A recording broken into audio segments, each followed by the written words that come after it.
There we go.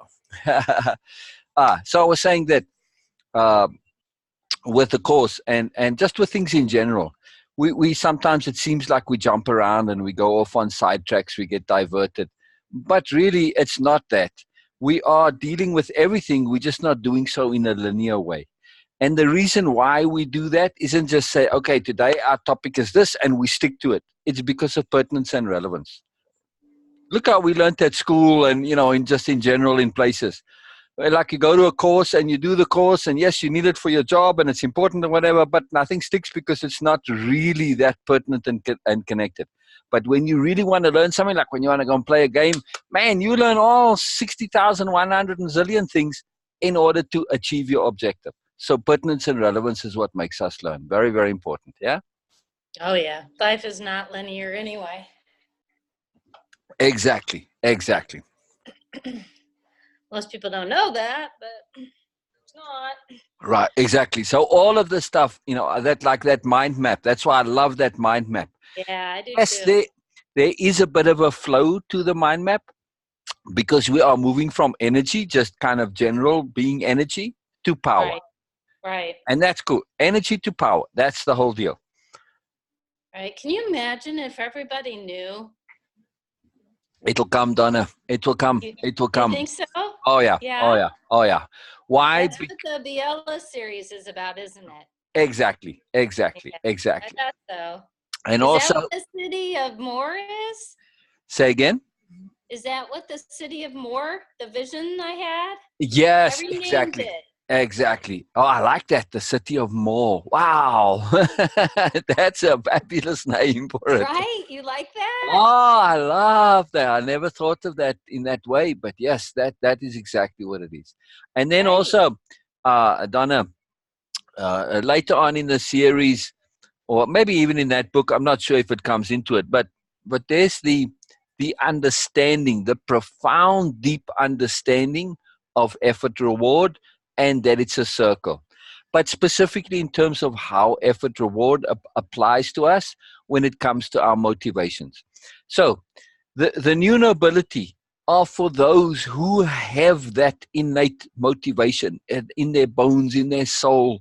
They're just focused on wanting more for themselves and to learn more, to know more, to be connected to the more. That's what they're all about. Just that desire, that drive to connect to the more. For them, that effort in getting to the more is worth the reward totally. However, they are supremely sophisticated in this and they understand full well that that is not something which is for everybody. It's a huge amount of effort and the rewards may or may not be worthwhile for everybody. That's individual. There's nothing that says they should be a reward that's worth the effort for you as an individual. That is just purely depends on you. For some people, lying around all day in the sun, that's what their life is all about, and that's fine. If that's what works for you, that's fine. So they make the new nobility.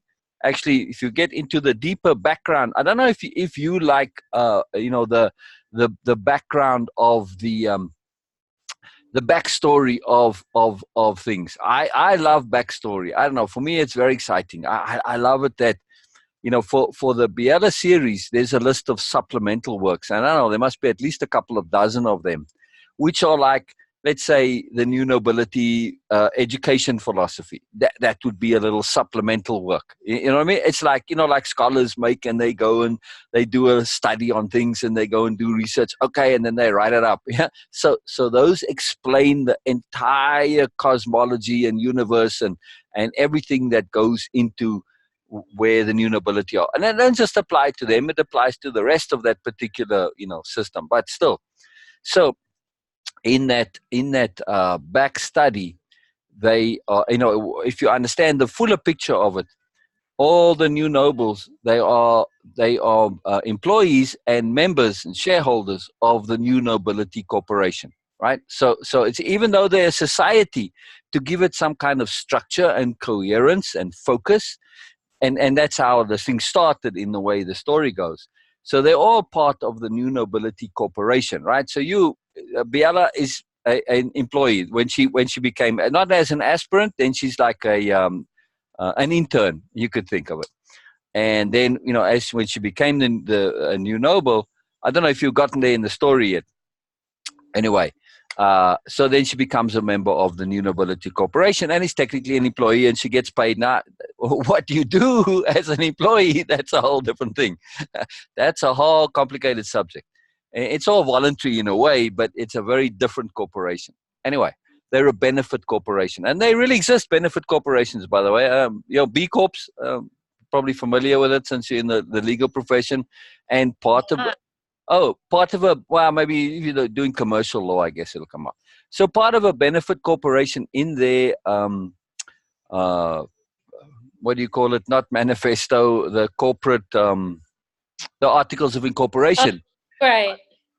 For a regular corporation, the intent of the corporation is to make profit for the shareholders. And then as a member of the employee, especially management executives, you have a legal fiduciary duty to make money for your thing. You kind of have to make money, otherwise you can get into trouble with the law. But for a benefit corporation, it's not only making money, it is also to provide a benefit of whatever nature you specify in your articles of incorporation. So that's very cool. So for the new nobility, their benefit is to promote being. That's it. That's all they're about. It's to promote being, right? In other words, to connect to the more, but they say it in a subtle way because it's not just about more for the new nobility. They are promoting being for anyone, right? So that point of the effort reward, they clearly understand that what is of value and what's worth the effort for those who are kind of in that mindset of more. In other words, those who are keen to become new nobles. That's not for everybody. And they are very, very, very, very cautious and cognizant about not wanting to make this seem like some sort of superiority thing, right? It's a matter of choice. In the same way as it's your choice to be an Olympic athlete, or it's your choice to lie on the beach for all or your whole life and do absolutely bugger all. It's not a problem. Everything is okay, and no one is better than the other, right? It's where you at. All right.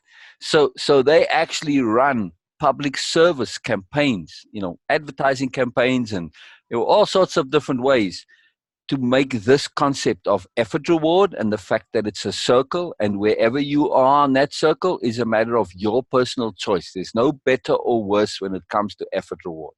So they make a point to put this out there, and it's one of their huge public service projects. Why?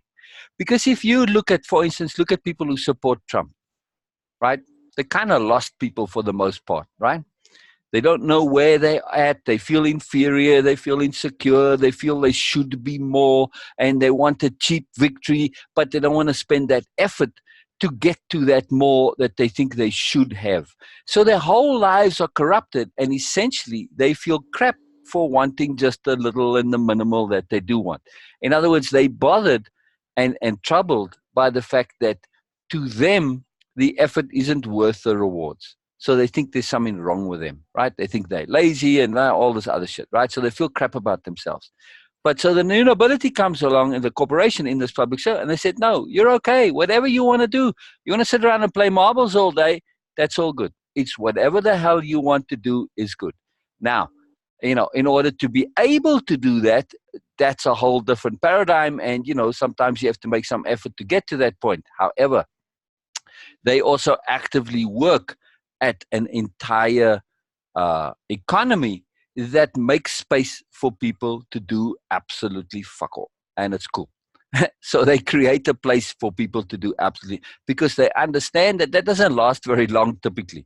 Yes, there are some people that will go an entire lifespan and do absolutely bugger all, but in some way they are still providing value because they're a consumer. And nature, look at nature works, right? Everything gets consumed and recycled, so you're all part of the system in your own way. No matter how you do it, makes no difference. As long as you're a consumer, that's all good. So, but the key point is that they're making people feel good about being who they are, and they okay about not being successful and pursuing goals and all the shit. Basically, it's okay to do absolutely bugger all if that's what makes you good and happy, right? Make sense? Yeah, it And, does. yeah, and that's a big balancing mechanism in terms of in terms of the entire system. So what I'm making my point was you saying that's what the Biala series is all about. It is about a particular segment of society, one which you and I resonate with. It's our motivation and drive. It's what really gets us going. But it's very important in the new nobility conception and the noble ideal to understand that this is not something that is for everyone, first of all, because it's not. It absolutely is. And just because it isn't doesn't make us better or worse, just makes us maybe a little crazy. And that's okay too. We're happy being crazy with our pursuit. And that's kind of the way that they present it.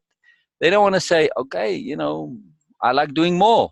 Because that can easily be interpreted as being superior. So they just go happy to say, okay, we're just a little crazy. That's just our thing. We're just intense when it comes to that. We just motivated. So it's no big deal. They play it down, in other words. Yes, within the new nobility and to us inside our hearts, it's a huge deal. We get very excited about it.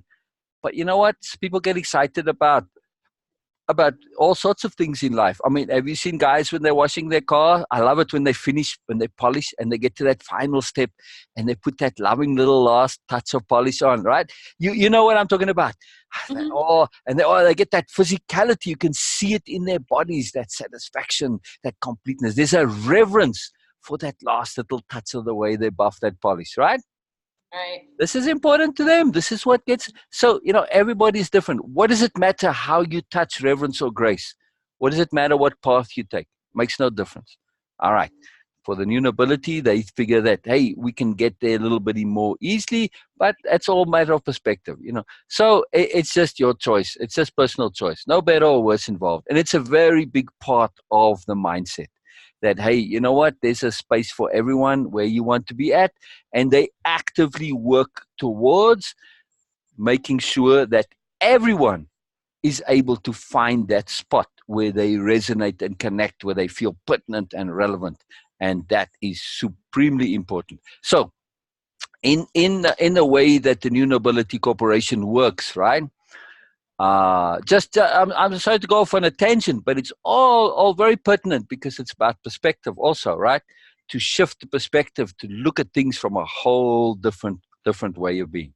So as you become a new noble, typically then what usually happens, it's not an assignment, but the universe just, as it started off way in the beginning, things kind of worked out that way. From living in attunement, people found themselves, and usually in small groups, like two minimum, but sometimes three, maybe four, in that range.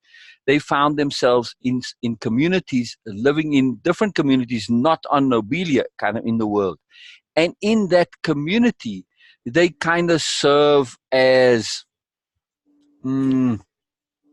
I am trying to find the right word here, but an example of possibility, right? So through their very being, just being who they are, just being a new noble, they they they create possibilities and ideas that there is more, and that's their function, right? Is simply to put out that conception, not to sell it, not to teach it, but simply to represent the idea that there is more. Not just the idea, but the actual exemplification of it, right? So when you're out there as a new noble in whatever community, that's your job, just to be, because that's the mandate of the company. And through that being, you serve a function to make people realize, oh, wait, there's more, right? So they can pursue that in whatever little bit or however much or little they truly wish to, right? So they obviously serve in a lot of roles. They, in the communities like them, because of obviously, they represent a practical spirituality and an application of beingness that's very practical orientated, right? So they serve as therapists, they serve as diplomats, they serve as priests and confessors and vocational trainers, and they serve a whole range of functions, but in a very very casual way. It's like everybody will know you, and you kind of like stuck with something. You know what? Go and check with so and so, and they might. And so they serve this facilitator function in society, but on a very subtle level. Now, they do serve also as actual diplomats. Like let's say in our world situation, the United Nations would, let's just say we have a United Nations, and they truly are united in the way the federation is there. And so the United Nations is literally a world government, right? Which is what the agglomeration is. It's the government of all the planets who've joined. Yes, they have their local governments, like each country, each state, the same way. So they serve the same function as the federal government in America, with all the countries being states. The same concept, right? But except it's just one economy and so on. So the new nobility get requested, they get hired by the agglomeration, or in this case, on Earth yet would be by the United Nations. They would hire the new nobility as diplomats because of their integrity, their impeccability, their sobriety, their awareness, their depth of understanding, particularly their discernment, and everybody trusts them, right? Because that it's kind of not possible for them to be dishonest. So they are all, they're respected and admired and trusted by all sides, regardless. And they know they're impartial. They don't have particular perspectives and so on. So they make phenomenal diplomats. So they get hired to do that. And also, so that's a large part of how the New Nobility Corporation, makes money. They're the richest corporation in the whole galaxy, by the way, by far. But that's for a lot of reasons, because anyway, but that's another long story. So they do a lot of stuff, but the main thing is that, besides like specialized things like the diplomacy, for the rest, your job as being a new noble is basically you out there as basically a diplomat for humanity itself, for life, right? It's as if like life has said, hey, we need better representations of what's possible. And to make that connection between, the survival paradigm and the evolution paradigm, and to get to that more. And that's what the new nobles all do. You like that? I did. That's exciting, right? That's great. I mean, it's a different logic to where it's going, but it makes sense. And the very important thing is that the new nobles make this real point, and it's part of their image presentation, and they're very conscious of it, that they aren't better and they're not special, they're just different, right? And the way they dress, I mean, you see them a mile off. I mean, they're just phenomenally different, right? There is no mistaking a new noble when they come along. But that is to say, yes, we are, because we are very different. We make huge amounts of effort to be who we are. We find it worthwhile for the reward, but it's not for everybody. So, okay, we're a little crazy. It's just our thing, right? And they do that appearance difference so that when you relate to them, you're relating with somebody who is different, who has made all this effort, and at the same time, who maintains their modesty and humility. And that's vitally critical, right? So you don't ever think that, a new noble is unreachable.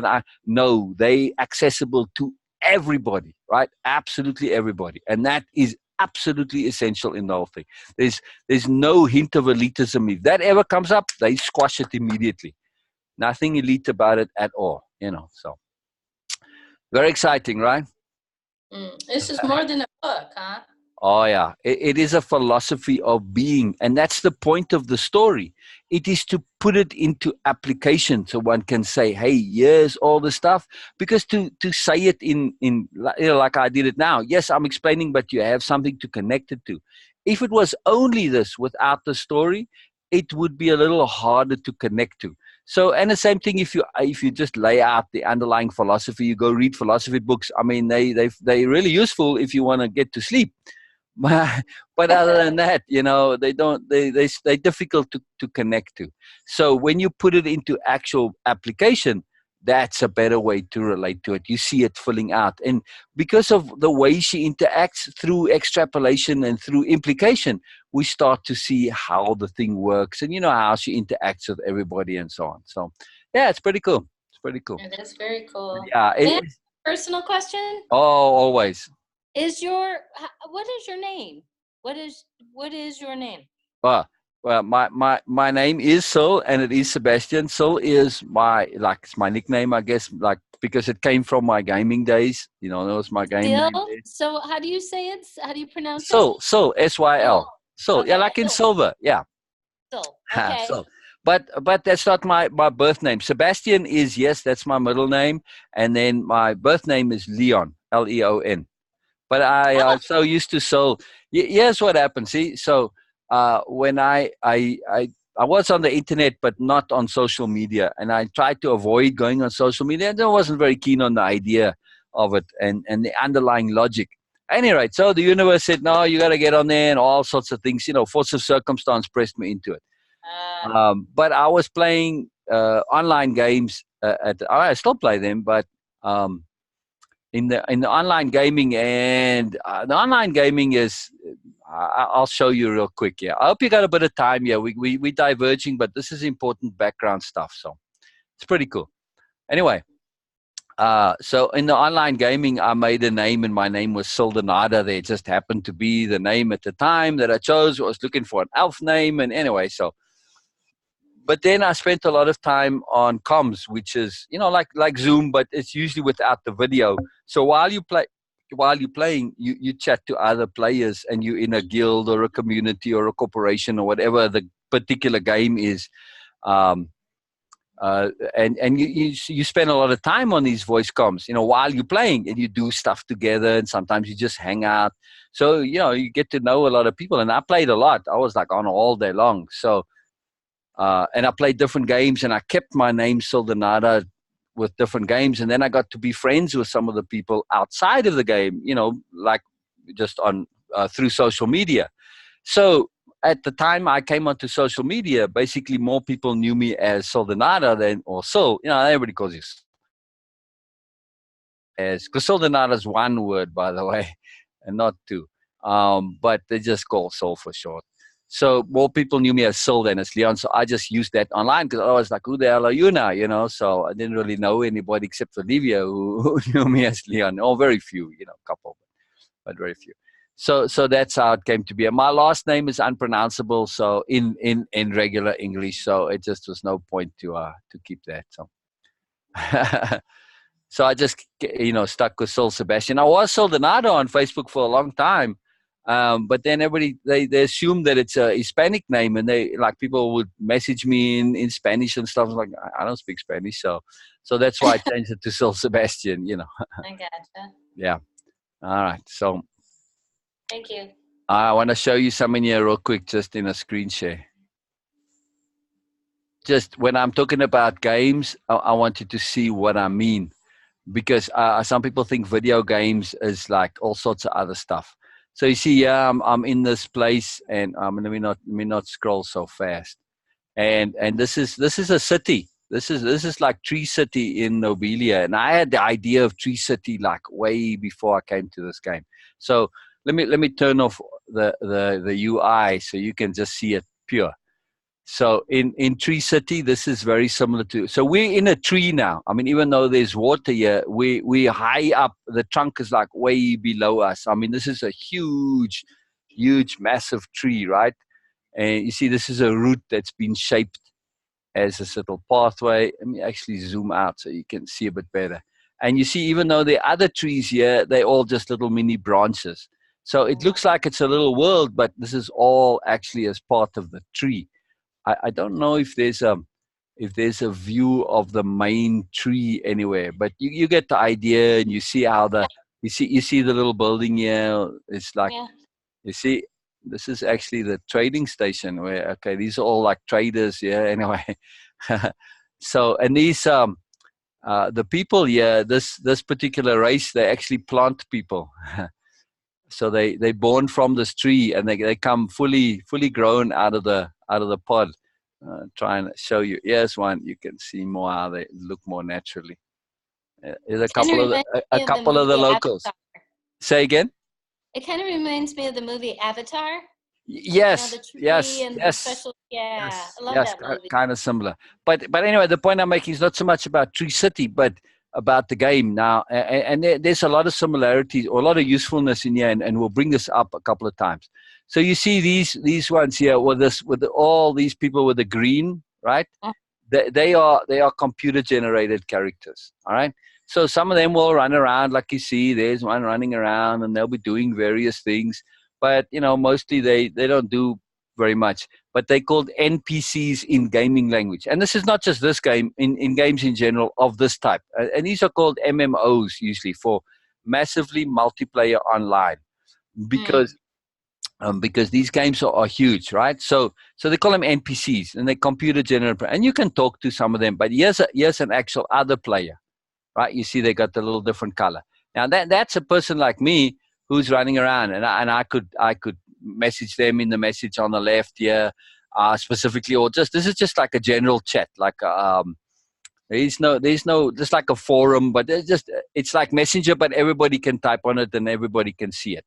So Oh. you can see this guy, or a guy. I'm assuming it's a guy. You never know. It could be a woman playing a man's. They both play both.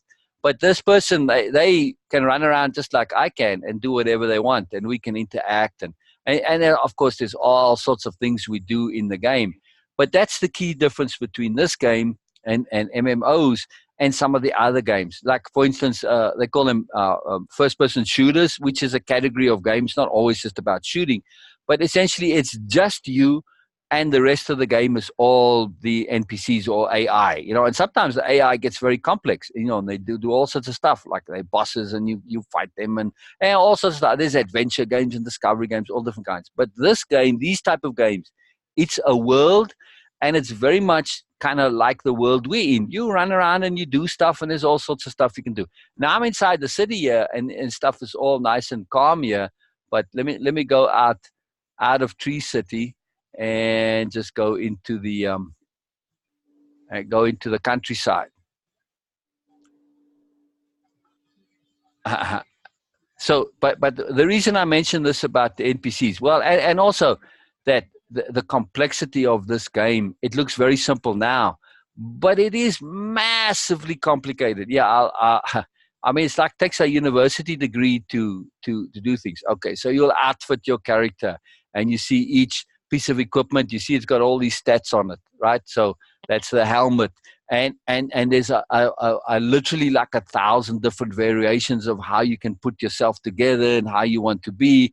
It's not about look. It's you see those are all power and toughness and vitality, precision. Oh, You see okay. ferocity. So they actually do something, and they affect how your character interacts with the world.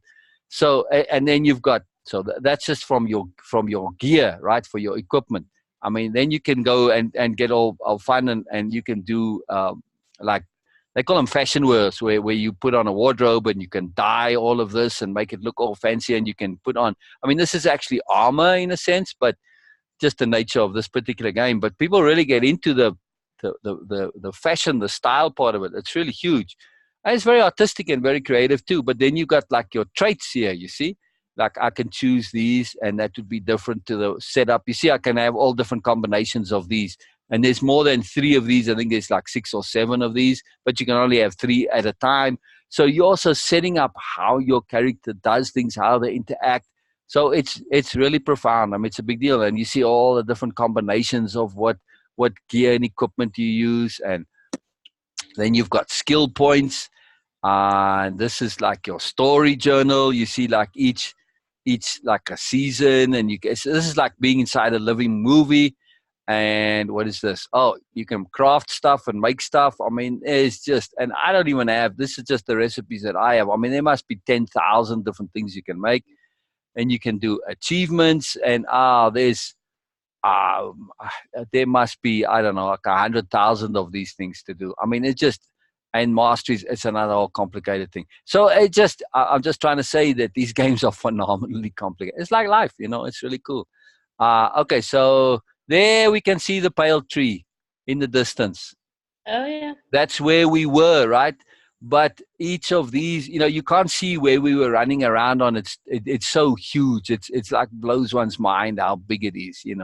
But anyway, so so we were inside up there somewhere, I guess up at the top of these leaves or wherever. I don't know exactly. They don't quite show, but it's this huge, phenomenally great big thing. You see, we may have been running around up in here too, I guess. I don't know. I don't know exactly where we were, but are we still inside here? We didn't actually move, or did we? No, we're still inside here. Well, that was good. That's what I wanted to show you. We're still actually inside the pale tree now. So we went out in the boondocks here. I thought we were.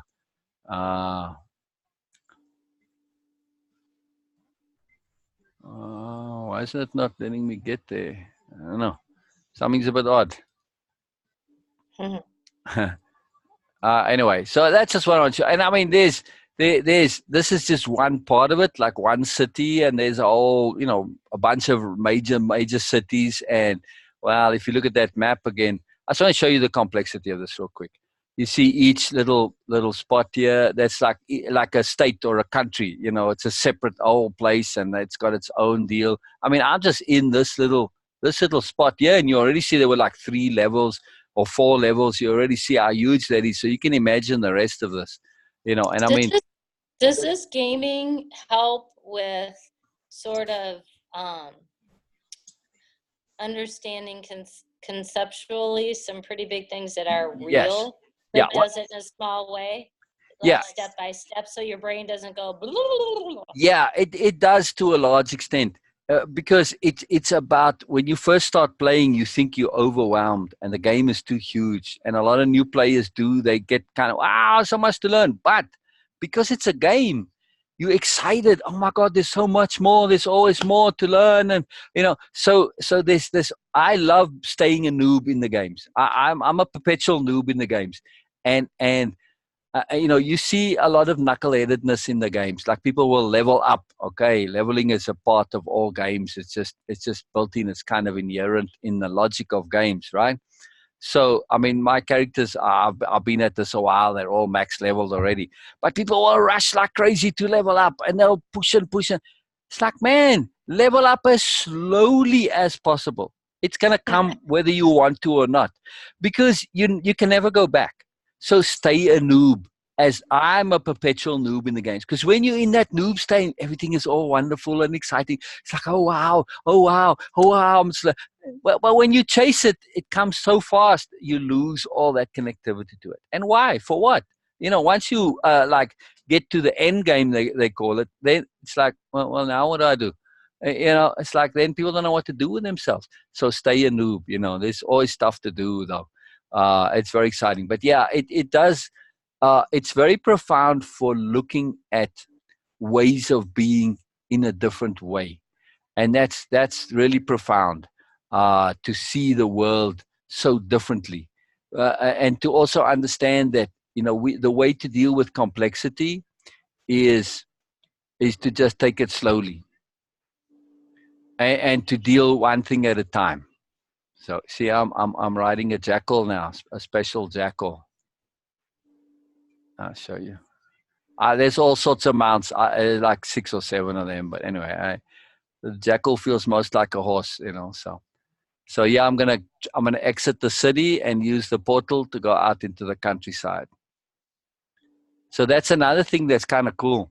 You'll see that different section, it's instance. That's how they refer to it in the game. So in other words, where you at, it's its own little ecosystem, and you gotta kind of make that transference. So it's like, your home is an instance in your life, literally, and your work is a separate instance.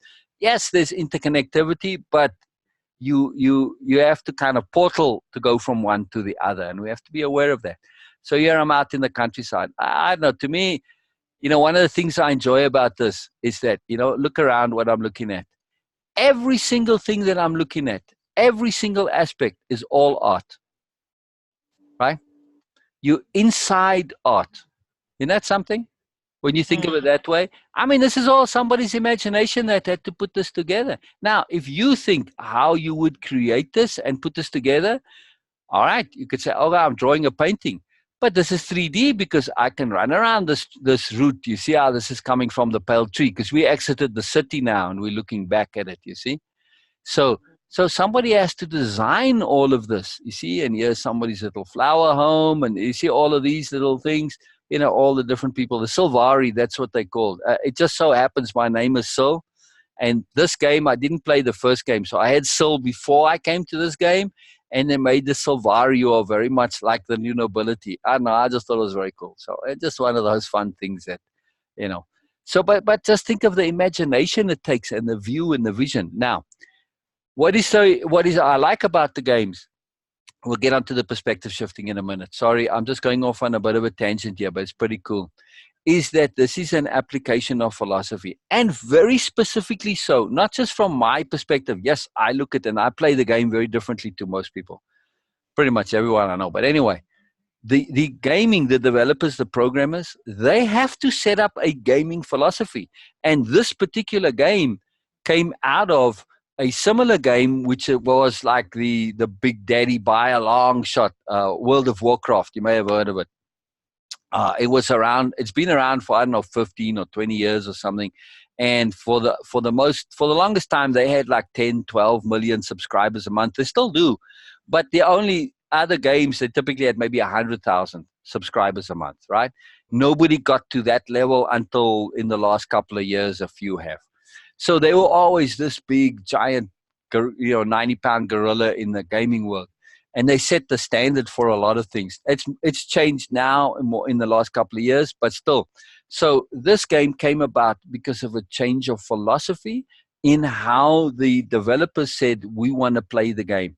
In World of Warcraft, there's a lot of grinding. In other words, you got to do a lot of work to get your rewards. And in the gaming world, it's called grinding. And they said, no, we want to take grind out. That's supposed to be fun. When people first started playing, they did see grinding as fun, like 15, 20 years ago.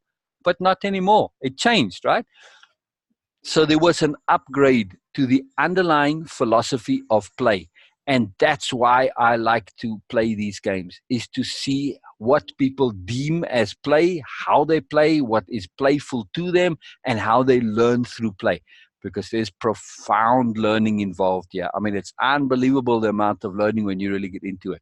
And that is what's underlying the entire new nobility philosophy. It is to live life as a game like this and to learn through play. So to the new nobility, like what we do, like the perspective shifting exercise, that's play to them, which it is to us also, right? Right.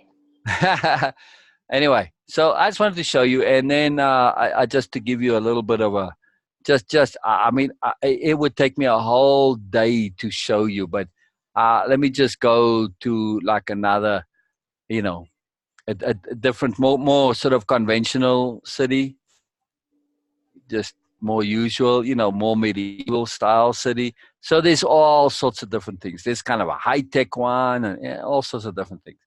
But just to get the idea of the diversity. So we have all these options, and we have the same for us personally. That's what I'm trying to say. The game gives you options of ways of being and ways of living that are really profound. I mean, you get to choose. You can have multiple characters in the game, and they can do different stuff. And why can't we in real life? I'm not limited to just being one person. Like I said, at work, I can be a warrior, and at home, I can be a lover, or the reverse. I can be a lover at work and a warrior at home. It's my choice, right? So just to give you an idea a little bit of the difference. I shouldn't pan so fast because I know I can see it, but I think when you watch from your side, it doesn't look the same. Now, I want to say everything else too about immersion. I've shown people this game, and when I run around and I move the mouse, it's one experience, and they see, oh, it's kind of interesting. The moment I let them put their hand on the mouse and run around by themselves, it changes the entire immersion into the game. It's just a very small thing, but it's really profound. Just that difference when you actually control this and when you move the camera at your own pace as how it works for you. It's just astonishing, that difference in how it immerses us. So this is part of our way of being, and our impeccability and our independence of being is for us to have control over how we move, and not control in a lockdown sense, but to be the ones who are determining where we look, how we move, what we do, in an abstract perspective. Yeah. Mm-hmm. It's very important. That just connected a bunch of dots for me. All right. It changes how we live. when we the ones that are determining where we go, where we look, how fast we pan the camera, all the stuff. It's that immersion factor. It's phenomenal. Like what connected for you, Donna? Just kind of like I have a sense of the world I live in is not as it appears at all. No, it's not. No, it is not. And Absolutely not. I don't really have a full understanding. I just have a knowing of that fact. Right. And there's like key words that come up associated with that. And when they come up in regular conversation, they have one meaning, like societal, conventional meaning of the word. But something in my gut says that it's connected to like this whole vocabulary that deals with how the world is not at all what it appears to be. For example, portal. Yes. Yes. There's something about that word portal. There's something to do with literally people who are very good with technology and computers and just the whole who are we really kind of thing. It just, we don't operate the way most people think. And I don't know what all that means, but it just, you going through this sort of, the perspective and how we operate in the world and how we are in charge of kind of the programming that we do for ourselves. And Right. So to me, it's all about the games are a preparation for living in fluid reality. Right, exactly. Thank you. Where we can manifest all of this and actually living it. However, to get to that point, we first need to have absolute full control over our underpinnings, because this is just a limitation. I mean, this is one game out of thousands of games, right? And of course, there's an infinity of possibility, but it's also very easy to get lost in them, right? And to imagine all sorts of stuff. I mean, we want to live in a world, for instance, without predation, but that's a very sophisticated philosophy to imagine. For instance, it's very difficult to implement. So we have to have a mindset that doesn't have that and sees a conceptual possibility of how that is, and also to how to deal with it should it be there, so that we basically can be prepared for whatever our imaginations can conjure up, right? Because we have it the was full range. like it was like that. Yes, it was like a message. It was like a knowing that I had, and here's the here's the simplistic language of it. It was like knowing the game. Yes. Red Rover, can Donna come over? And the answer is not quite yet. Things are not in place, kind of thing. And it's like, it'll happen when it happens. I just have to trust in knowing that the universe knows better than I, and just like continue on. This course was real important. I don't even know how I got to you, but I know it's important, and it's not logical, and I don't even know how I got to you. And you got to me through intent. Through manifestation of intent. Yes, that's how you got to me. So that happens a lot. Right. So some people in the games, I mean, yes, they know that they are playing the games. Here's a very different city. This is like a whole very kind of warlike society and very techno. And anyway, I'm just saying all sorts of different ways. But what I want to say is that, some people in the game, they don't really play with a lot of fun. I mean, they struggle, and they're always bitching, they're always moaning, they're always complaining, and you'll see them in chat like this, I mean, not in this game so much, but in WoW especially. They have like server-wide, the whole worldwide chat. This is usually just restricted to where you at, just the city, which is a very big improvement, because when people have a forum like that, the trolls come out. And that's kind of where the trolling started, actually, in WoW, and it was called Trade Chat there, which is just like a worldwide chat. And so they're all pushing their things, and of course, people who complain and are moaning and groaning and trying to be egotistical, BMNs, the narcissists, and all that. That's the forum for them, obviously. So in the beginning, they used to cause a lot of problems. But people would ask them, well, if you always running the game down, you're complaining, you're moaning, what the hell are you here for? It's like Trump. He's always complaining about America, and yet he tells the other people to go back to where they came from. Why the hell don't you go back where you came from if you don't bloody like it? He's the one who's unhappy about shit, right? Same logic. They don't make sense. But here's the key, though. We have to understand that there's all sorts of different ways to play. And some people, unfortunately, haven't figured out that the game is about play. Like those trolls would typically be all about winning, and they'd always be parading their successes and how good they are at the game and all this shit. I said, man, whatever you think you're winning in that, the game, the point of the game is to have fun. Whoever has the most fun, if you now really want to get stuck on winning, they would be the ones who are actually supposedly winning. And who's to say who has the most fun? But that's the point of these games. It's to learn how to play, how to enjoy doing whatever. I have a dear friend that I met in the game, B for Breathless. Anyway, and she played that WoW for a long time. When I came out, she was already kind of maxed, and so I don't have anything to do really. So she would just go around and basically gather materials and just give them away to people, because basically giving away money, I mean, it takes time and effort, and then there's an equivalent to real world money for that stuff, in terms of time and energy spent. She would just kind of give it to new people playing because that gave her fun to do. She didn't really, it's just like being useful in the community.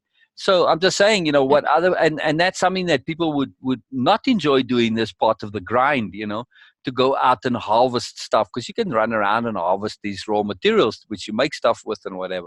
And you can just sell them for currency as well. But she just did it for fun. So different ways of playing. It's really, really profound when really looks at these games and you come at it from this massive perspective shift. And that's why I want to show you this. I don't play the games for the usual reasons. I play to understand play, for one, to see philosophy in action, because all of these societies, they have it like, this is a warrior philosophy, and then the plant people, and then there's the tech people. They all have different philosophies, right? But then within that, of course, you get different ways of being and all that. But you have to have a conception of a bigger picture in order to set these games up, right? And then there's the philosophy of the gaming side of it, where they decide, like, for instance, in WoW, those resource nodes, you would go there, and whoever got it first, they would get it, right? And say if two people came in it at the same time, whoever got there slightly before, and the other one basically lost out, right? And it's like, fuck, So that made for lots of animosity in a sense, even though it's like just the way the game is set up, right? So these guys set up to say, no, we're not going to have it that way, that if you get to a node, it's there for you, and the other person, you'll have it regardless of whether they get it. You can both get it, in other words. So they just upped the level of the interactivity, and they didn't make it so competitive and so kind of like, dog eat dog type of a logic. That's a very profound philosophy shift in the way they set up the game. Yeah. Yep. So that's huge. It's huge. It's huge. And it's very important to understand all of these differences, in the way that they do the games and set them up. So, and then also what I really like to observe is to see how these games were set up in a way, or are set up, and they can't help it. They might not even do it deliberately. They just set up in such a way that it forces you essentially to learn tolerance and discipline and patience and good. You can't play this game if you don't have patience. It's not possible. If you're not tolerant, you can't play. You can maybe play on your own, and that happens. But you're still going to be very stressed and bothered and be cursing and venting at the screen, because it's just the nature of things, that they don't conform to you. They don't instantly just happen, right? So you have to have patience. And these games force you to have patience if you want to actually do anything in the game. It's quite profound. And that part I like. I just like this area. It's just showing you I like the jungle areas, the beautiful nature areas. I don't know. This is like a little outpost, but there's like a whole temple city somewhere. I don't know if I'm in it now or where I am. Yeah, I guess I am. Oh, okay. It's still busy rendering. There we go. And that's something. Just I don't know. I just like the beauty of it. So I like take photographs, like screenshots. So like you'll position yourself and you'll say, okay, let me see where I can get a nice screenshot and a nice picture. Well, I'll turn off the UI and anyway, that's not a particularly good one. To take nice photos, it takes some doing because you got limitations here. But you see, so anyway, I just kind of like a little side hobby, but I just enjoy the art. You see, now there it's starting to get to be a better picture already, right? Mm. You see, like that now. So, well, that's pretty cool right there, actually. All right. Hmm. That's very cool right there. Yeah. I probably have it already. Like a zone, they call them zones instead of countries or states. So whenever they have a new zone, I explore the whole zone, and I've been in every corner of this whole thing, which is, I mean, that's like years worth of play to get that for most people. But anyway, um, and I've got pictures of it all, so it's pretty cool. But that's just a side thing, I just like the artistry of it. It gives me a focus. But the underlyingness, when I look at this from a practical point of view, I learn a huge amount, and it's a study really that I'm doing. It's a study Right. of how we learn and how we learn through play, how we learn deliberately, and how we learn inadvertently. It's really profound. So, Right. It uh, almost feels like your brain is malleable, and uh, this like lets you get there in small yes, little pieces, and you're yes, having fun while you're yes. doing it. Yes, exactly. Exactly. It is absolutely so. I would love to have, and I've got it written down somewhere, Nobilia as a game. Oh yeah. So where you basically run around and explore, and so you go and speak to this, and this would be like Fine Noble or Coffee Noble, and then Right. you'd chat to them and interact, and you'd set up an AI to respond to like typical questions, and you'd get into a conversation, and then you would play as a player, and you'd also play as an NPC where people are coming to you. You play it from both sides, which they don't really do that in games, but that would be very cool where That would be. you're playing as both ends of the spectrum, right? And then you go on adventures together and you explore stuff, and you can do art or music or whatever the hell, you can do it within the game. So it's very cool. So now I've only been in the places but if you go outside of these areas, there's like monsters and bad guys and stuff that want to just kind of kill you and eat you and stuff. So so there's a lot of combat in these games, just so you know. Oh, I don't know. I haven't seen this before. I don't know what the hell this is. I don't care for this style of stuff. It's quite unusual. It's very rare in the game. It's very unusual actually. So. Hmm. But anyway, we got other stuff to do. I can show you this all day. It's just that we started on it for some reason, and it just seemed pertinent. It's about pertinence and relevance, actually. So, and that's very key to understand that everything is connected. So, Yeah. this game is called Guild Wars 2, by the way, and they have a free version that you can play, which is very fun. What is it? Guild Wars 2. Uh-huh. GUILDWARS 2. And then the number 2, correct. Okay. Yeah, so you can research it. Now you'll have to have a computer that's not like 10 years old to play it. So a relatively more or less modernish one, because they use up a lot of resources, and that's the other thing that I like about gaming. Gaming is actually very, very progressive. The gaming industry is way bigger than, for instance, the movie industry. Mm. Very few people realize that, and they have been for a long time now. It's not a new thing, right? The gaming industry is what drives the computer hardware industry, not the other way around. In other words, the gamers come and they develop the game, and then they're like, hey, we need more, we need more, we need more.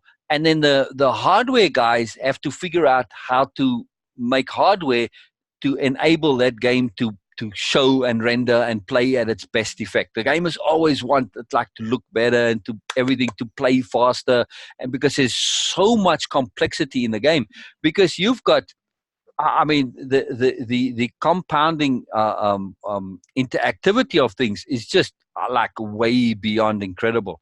I mean, you've got like trillions of bits of data interacting at any one time, so you need like supercomputers really to be able to handle all of this. It's quite phenomenal, really, what actually happens to do the games. Like In the beginning with the games, they'd set up a program for a world, and it was all there in terms of the rendering, like the whole world would render. In other words, that if I'm on in America, Europe would actually exist, right? In gaming programming thing for me as a gamer.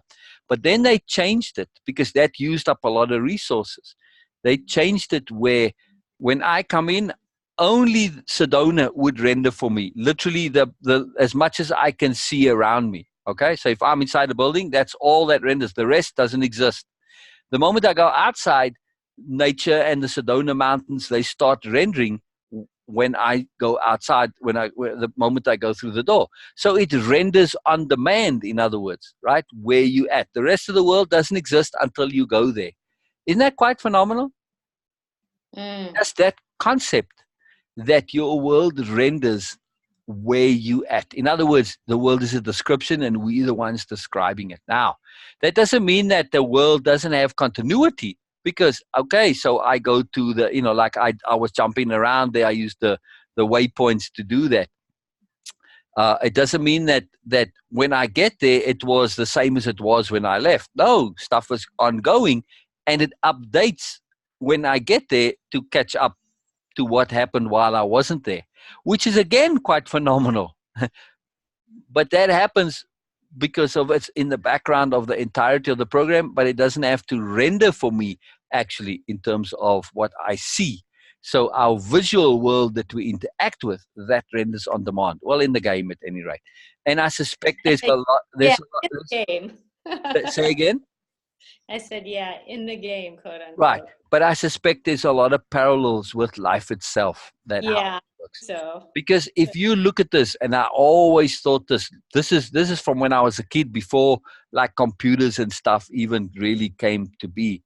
I always thought that the ultimate game would be one that is utterly realistic. And you can see this trend in gaming. They always try, like movies too, they were kind of they try to be more and more realistic all the time. And look at reality TV, right? How it's become popular, right? I mean, in the beginning when TV first came along, like when you were a kid watching TV, the idea of reality TV would have been like, what the hell are you thinking? It would have been silly. I want fantasy. I want escape. I don't want realism. But as people got reality bored of that, TV to me is like fantasy, and these games are like real.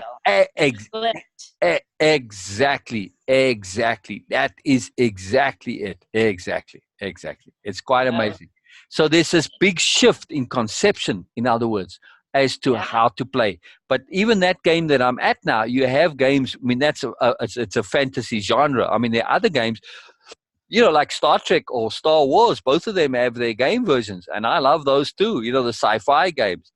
Oh yeah. There's a whole range of different games. I don't even have time to explore them all. I just know a couple, but they try to Those be more games and feel more very realistic. real to my world. Oh yeah, absolutely, exactly. But what I'm trying to say is the trend is the gamers want more and more realism. So I figure this, what we have now, our actual hard reality, this is actually the ultimate game that we've intended. We're just not aware of it.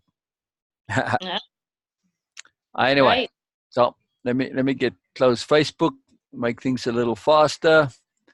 Well, I've experienced flipping into games and out of games and not knowing exactly how I did the whole parallel shooting thing. I'd like to understand that more at some point. I understand everything you just went through and what the real meaning of it was. Right. That's my point. That's the reason to play games. It is a familiarity with a sophistication that is not there otherwise. And that's that ability to understand how the stuff works. And when you first start a game, it's overwhelming. It's like, oh my goodness, I don't know what the hell is going on. But then you learn how it works, you learn the language, and very soon, through play, and you go and research. And with games like Guild Wars 2, for instance, there's massive support. You can, whatever you need to know. I mean, they have game wikis, which are like a Wikipedia for the game, which are these phenomenally sophisticated things. But then too, you just put in whatever you want to know and somebody's answered. There's YouTube channels devoted to just this. People are making money being content providers about the game. So it's its whole entire ecosystem. but it's very, very useful to understand how gaming in general works so that you can go from, and if you know one game, there's stuff that carry over to another game, like how you move your character and how you set your character creation and portals and zoning and all this kind of instances and all that stuff. A lot of similarities that carry over. Very, very powerful and useful. So if you're looking for a hobby, I absolutely recommend this game. However, set up, if you're going to play the game Guild Wars 2, I mean, if you like fantasy, there might be, if you prefer science fiction, I would recommend doing some of the other games. This is a particularly nice game because it has a nice community, and all the games have combat of some kind involved. Guild Wars 2, it does revolve around that, but the community is not a hard combat community, so there's a lot involved in that sense too. Okay, excuse me a moment. Oh, sure, no problem. I'm going to turn the air on for one. Yeah, it's hot over here also. Can you still hear me? No.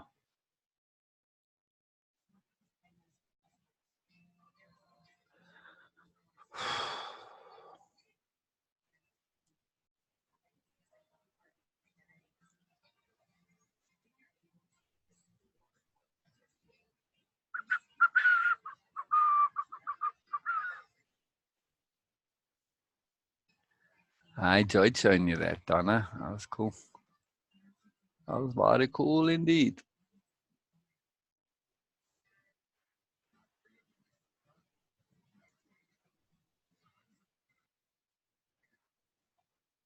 Okay.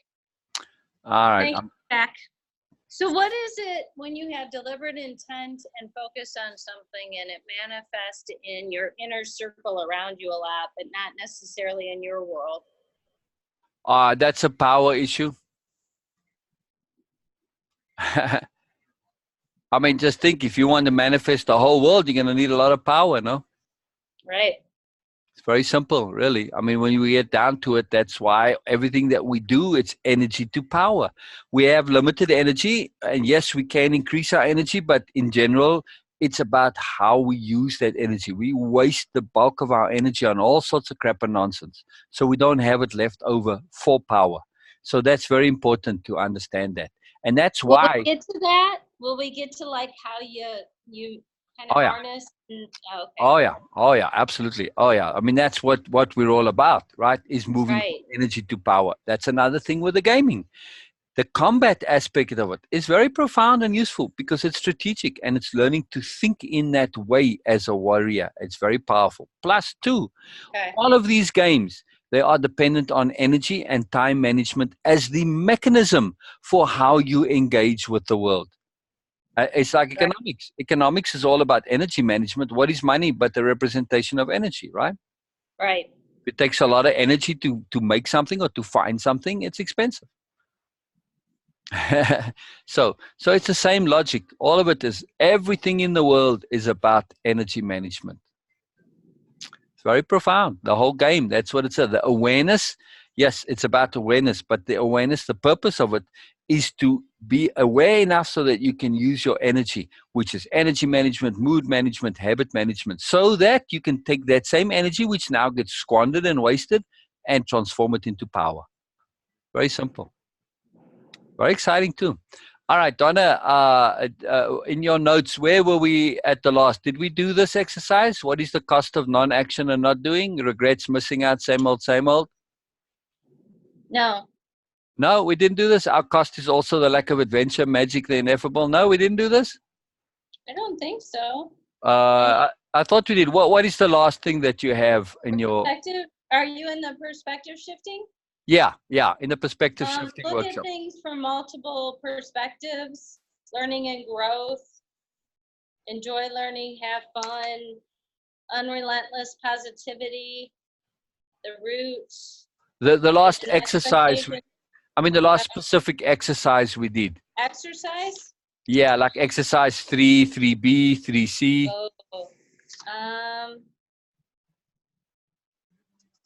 Making a positive list? Yes, after that. After making the positive plus 10, what did we do after that? Not a whole lot. That Did we do true? the personal pressure list with like we did do that with like what annoys you, what irritates you. We did do that. Oh yes, yes, we did. Right, We right. did. Okay. So then that there's another exercise that I think we did that and we stopped right before exercise 4. All right. So we did do that then. I mean that last one you might not have made notes. Um, About what? What uh, annoys me? That right. part? Well, let me do the screen share and I'll show you. No, I did. It Okay. was before though, before the first 10 personal aspirations. I had what annoys you, what irritates you, what you can't Right. handle, what you dread. Right. That's the Yeah, personal pressure list. Right. Right. yeah. Right. Yes, we did that. Okay. We went past that. Yep. Okay. Okay. So then the next one after that was um which we also did, I believe now. Just what is the let me do this. Are you seeing the screen? Yeah, I wish I could make it bigger. Oh, there, that's better. There. Okay. Sorry, yeah. So what is the cost of non-action and doing nothing? And then that's what I was reading. So our cost is also the lack of adventure, magic, the ineffable grace, the more. Oh, we did do this, I'm pretty sure. Yeah, that So sounds but you familiar. already know that. Yeah, You came into it wanting this in the first place. All right. right. So now we're gonna get uh oh, do I have that slide duplicated? Seems like it. Yep. Oh. Oh, I was gonna ask, Yeah. um, I, I just wanted to share, I really enjoyed when you had the reading along with the book. That was really cool. Are you gonna do that for the whole book? I will do more. When I read it or when like Biella read Yeah, it? no, I Oh. thought you had, no, I enjoyed when you read it. Oh, there is the intent to do more of those, and oh gosh, that's an intent or a project that's kind of a couple of years behind. I just never got around to being able to do more of them. It just never happened, you know. So, but yes, absolutely, I will do more. I had a friend. She's actually in the book, Dream Deer. I don't know which chapter you are now. 9 or 10. Okay, so she's coming in the next couple of chapters. Anyway, she's dead now, actually, which is not it was actually a good thing. She's transitioned, I should say. I, Anyway, she's an innocent, and the way that innocents are written about in that particular chapter. Um, and she was like just radically dyslexic. I mean, even the way she spoke was very different. I mean, you'll see it; it comes in, and she had trouble reading, so she asked me to make the audio ones. But I made a couple. I never got there. She didn't even listen to those though, because all sorts of stuff was going on with us. So that's why I never had that pressure to go there. You know. So, um, but yeah, it's definitely something that I will get on, and I'll redo those first 2 chapters because when I did those, that was a long time ago, and it was one of the very first things I did in terms of like recording and speaking into in a recording setting, and it takes some practice to get but smoother on that. So now when I read stuff, it's very different. As when you listen to the course, it's much different, right? Than those yes, two, right? I mean, yeah. it's much smoother and better and more fluid and all that. So, so yeah, I will do that. Mm, if you want, I mean, I love those stories.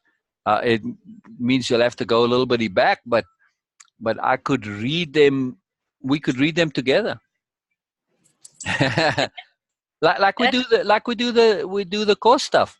I read it, but I could just put record, and especially with Zoom, they actually give you a separate audio file which I can then use and just make like I do. I put the video, add the pictures to it, and add it in with on the blog.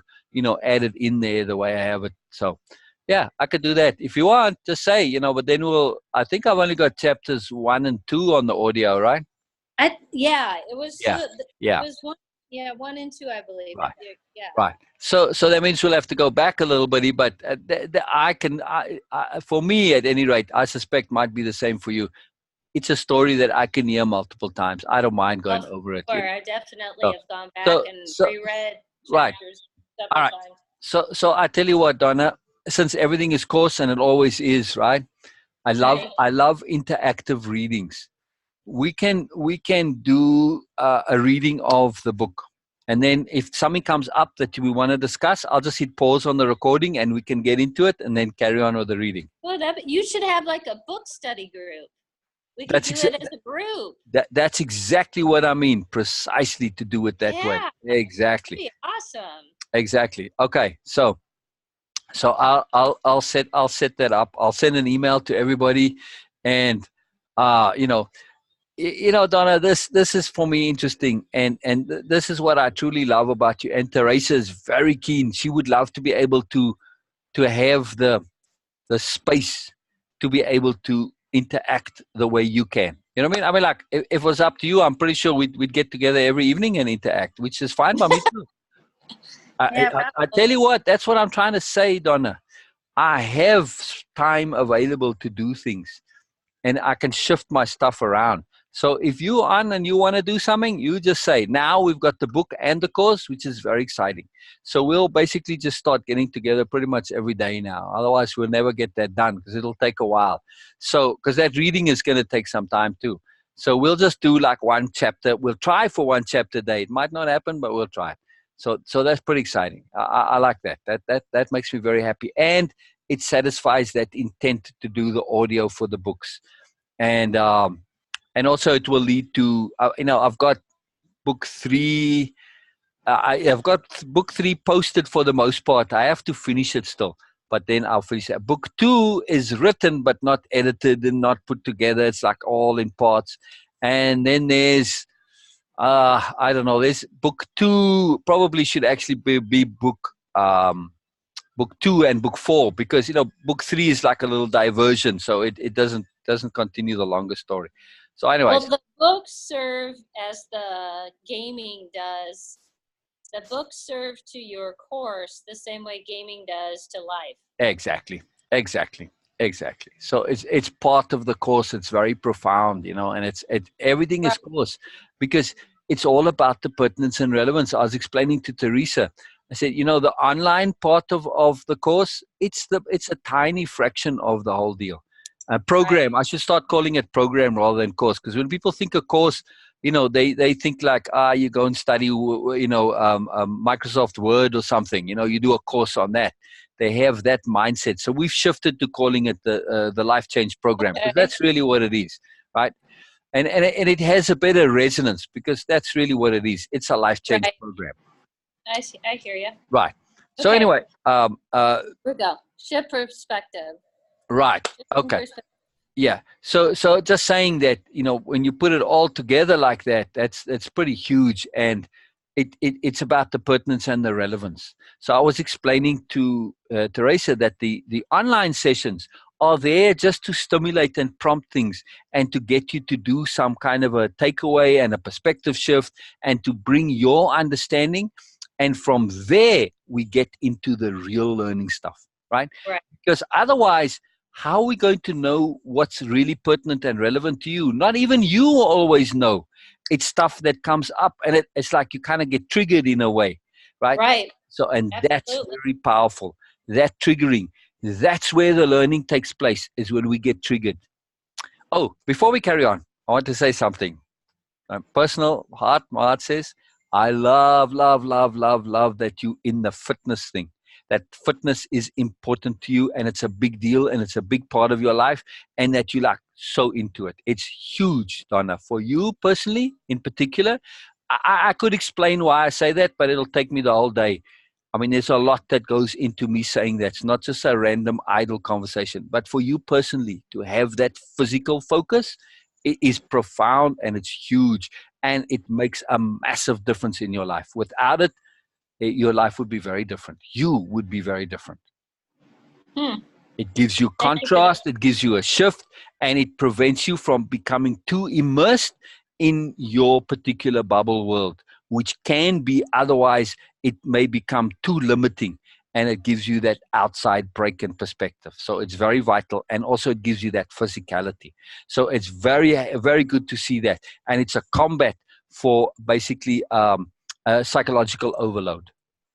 The exercise. Oh yeah, I can understand what you're Right, saying. I right, can see that for sure. right. I definitely get in the flow too. Right, right. I mean, if somebody had prescribed this to you at some point in your life as a prescription for health and wellness, not physical health, but overall wellness, Right, right, it would have been a profound prescription. So it's a real joy to see that you have that physicality, and that is it's for me personally, seeing you in that fitness, and then you said, oh, I'm doing it, because I said, oh, you look fit. It's hard to say somebody is fit and is doing exercise. The fact that you are, and when you spoke about it, I saw how that it's a shift for you. There's a joy to it, and oh a yeah, physicalness. Very, very powerful. Very, very powerful. Very huge. So just wanted to make a note of that it's yeah, something that is important in your life, not just fun, right? And right, that's the magic. All fun is important, right, right? But when we can combine the two, not everything that's important is fun. We got to right. try and make sure that it is so, right? All right. That's right. That's what the perspective shifting is about, is to enable us to make what is important fun.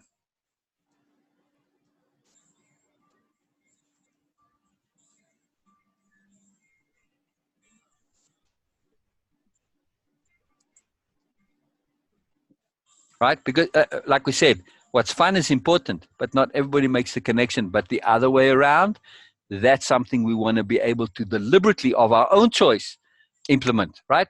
To make the Right. important fun. That's perspective shifting. Perspective shifting is the magic wand that allows us to make what is important fun. That's It's magical. It's magical. All right. So just to catch up from where we did just I'm doing an overview and an encapsulation. We started off with the original. We didn't actually start off with the original 10 commandments. We started off with a list of potential 10 commandments, which included the original 10. The point of that was to break the perception and to say, whoa, what the fuck? This is like really different. When you looked at that, it broke your mold and it kind of fried your brain, especially people who grew up in a religious context, as to what was going on with the 10 commandments. It said that basically, hey, I never really looked at this from this perspective. Just adding other potential options, which automatically superseded the original list, said, whoa, how come I never thought when I looked at that list, how come I didn't automatically think there's more, there are alternatives, there are other options? Why didn't I make a list like that, more or less? Yes? That's kind of right. implied there. So that is a profound consequence in our brain. Even though we might not consciously be aware of it, it's there though. Because basically we're saying to ourselves, hey, there's more to things. Don't just accept the default. All right. Then furthermore, the default was primarily around, self-importance, narcissism, essentially, and also about the negative. And then, when it came to making that negative list, you just jumped to making the positive automatically. But let's assume you hadn't, and like some other people, they come, okay, you see the list, you pick out the next exercise. Exercise 2 was making your own thou shalt not list. And they just make a thou shalt not list. But they updated it. Okay, they include thou shalt not include, thou shalt not commit slavery and rape and torture and incest and all this stuff, and they say, thou shalt not be mean, thou shalt not be hurtful to your partner. And they put all sorts of stuff like that, but they default to making a thou shalt not list. And they also typically default to making a list for everyone, right? Which is fascinating, right? Right. In other words, you are defaulting to supposed to be and habitual societal ways of doing things. There's no real actual kind of a deep thought as to, oh, but wait a second. How can I be making a list for everybody? That's just my opinion. I don't know what the hell's good for other people. All I can do Right. is make it.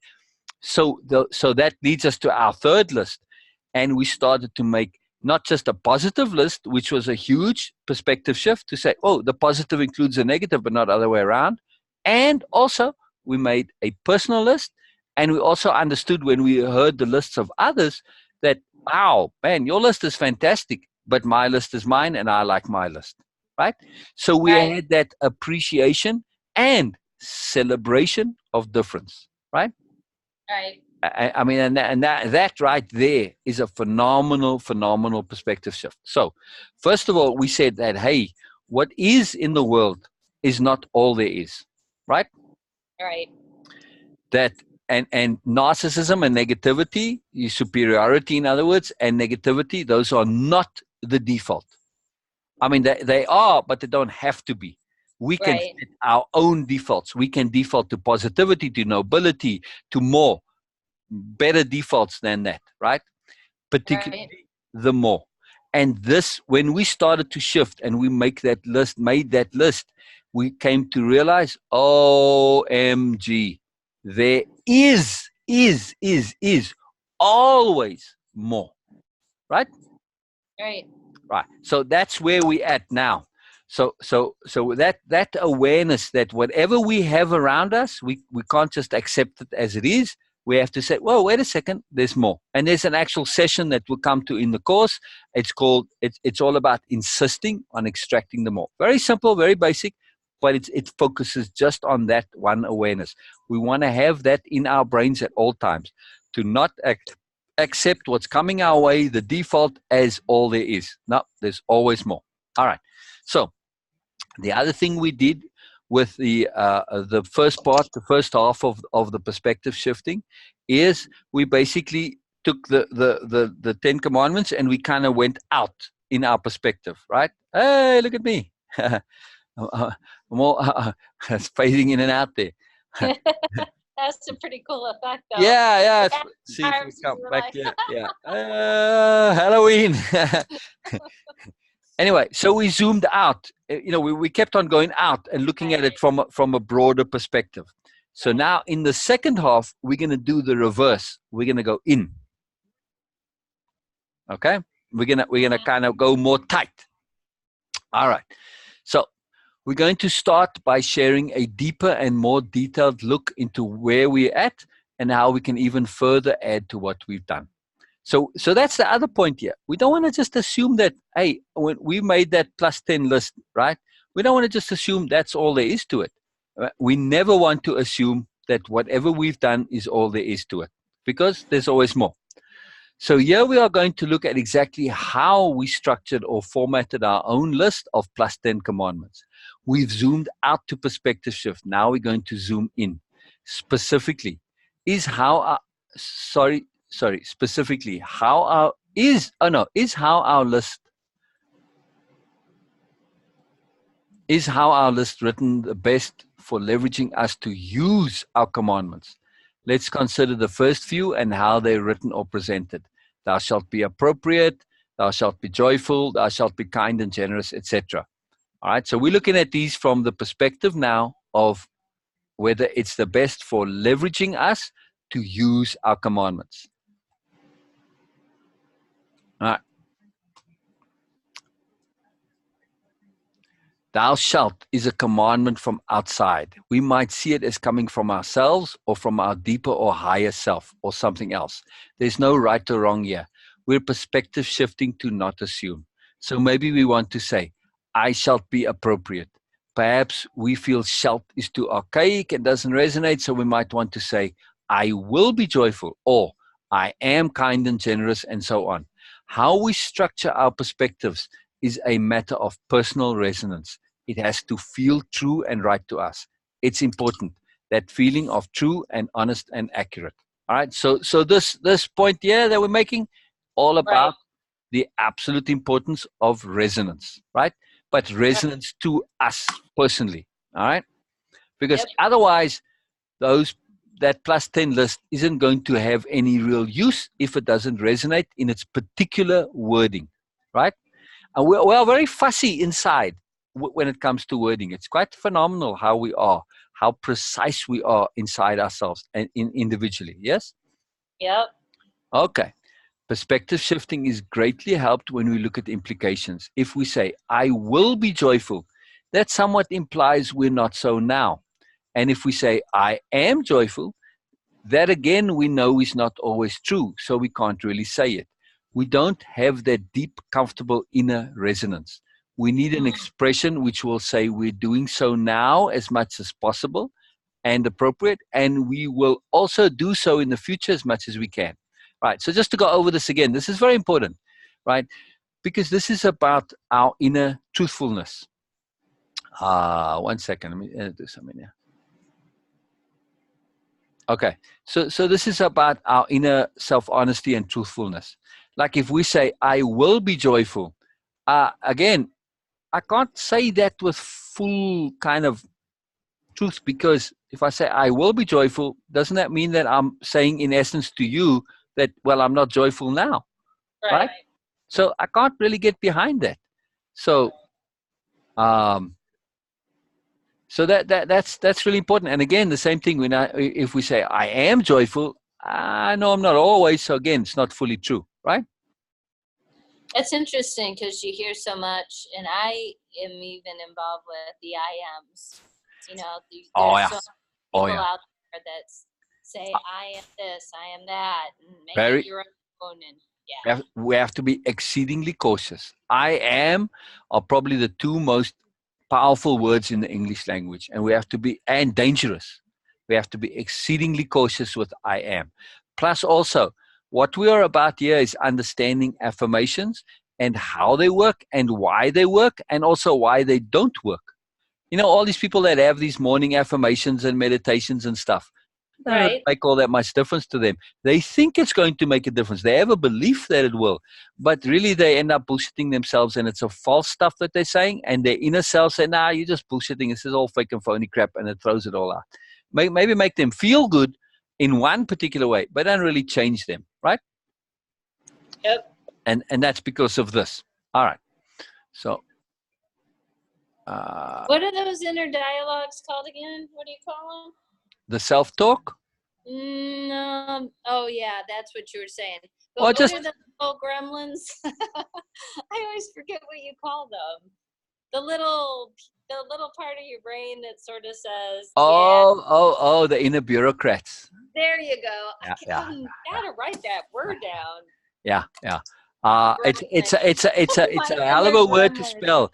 It's BUREAU and then crats. Bureaucrats. Very, very, very peculiar spelling. Very difficult spelling. Thank you. Nah, no problem. I was always spelling it wrong, so I made a real effort to kind of learn it and figure it out. So, all right. Yeah, and also our inner aspects. The inner bureaucrats are just one part of us. We have other aspects, like for instance, we've got Mr. A, which is very powerful. You know, Mr. Stubborn, Mrs. Prideful, Mrs. Joyful. You know, we have all these sub personalities, as it were. I call them aspects. Yeah, our inner aspects. The bureaucrats are just one particular version of the aspects. Okay, let's carry on here.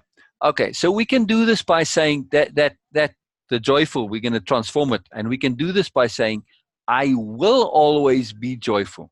So I will always be appropriate, courteous, etc. Will always be implies we'll try, and we're doing so now. And we'll make effort to be more so. Because the word will is connected to intent, and we certainly have the intent to be our list. Plus, always be has that backward implication that we have been so to some extent. So this works really well for our personal list of commandments or aspirations, because now we've shifted to them considerably from commandments to intents and also as affirmations of who we actually are.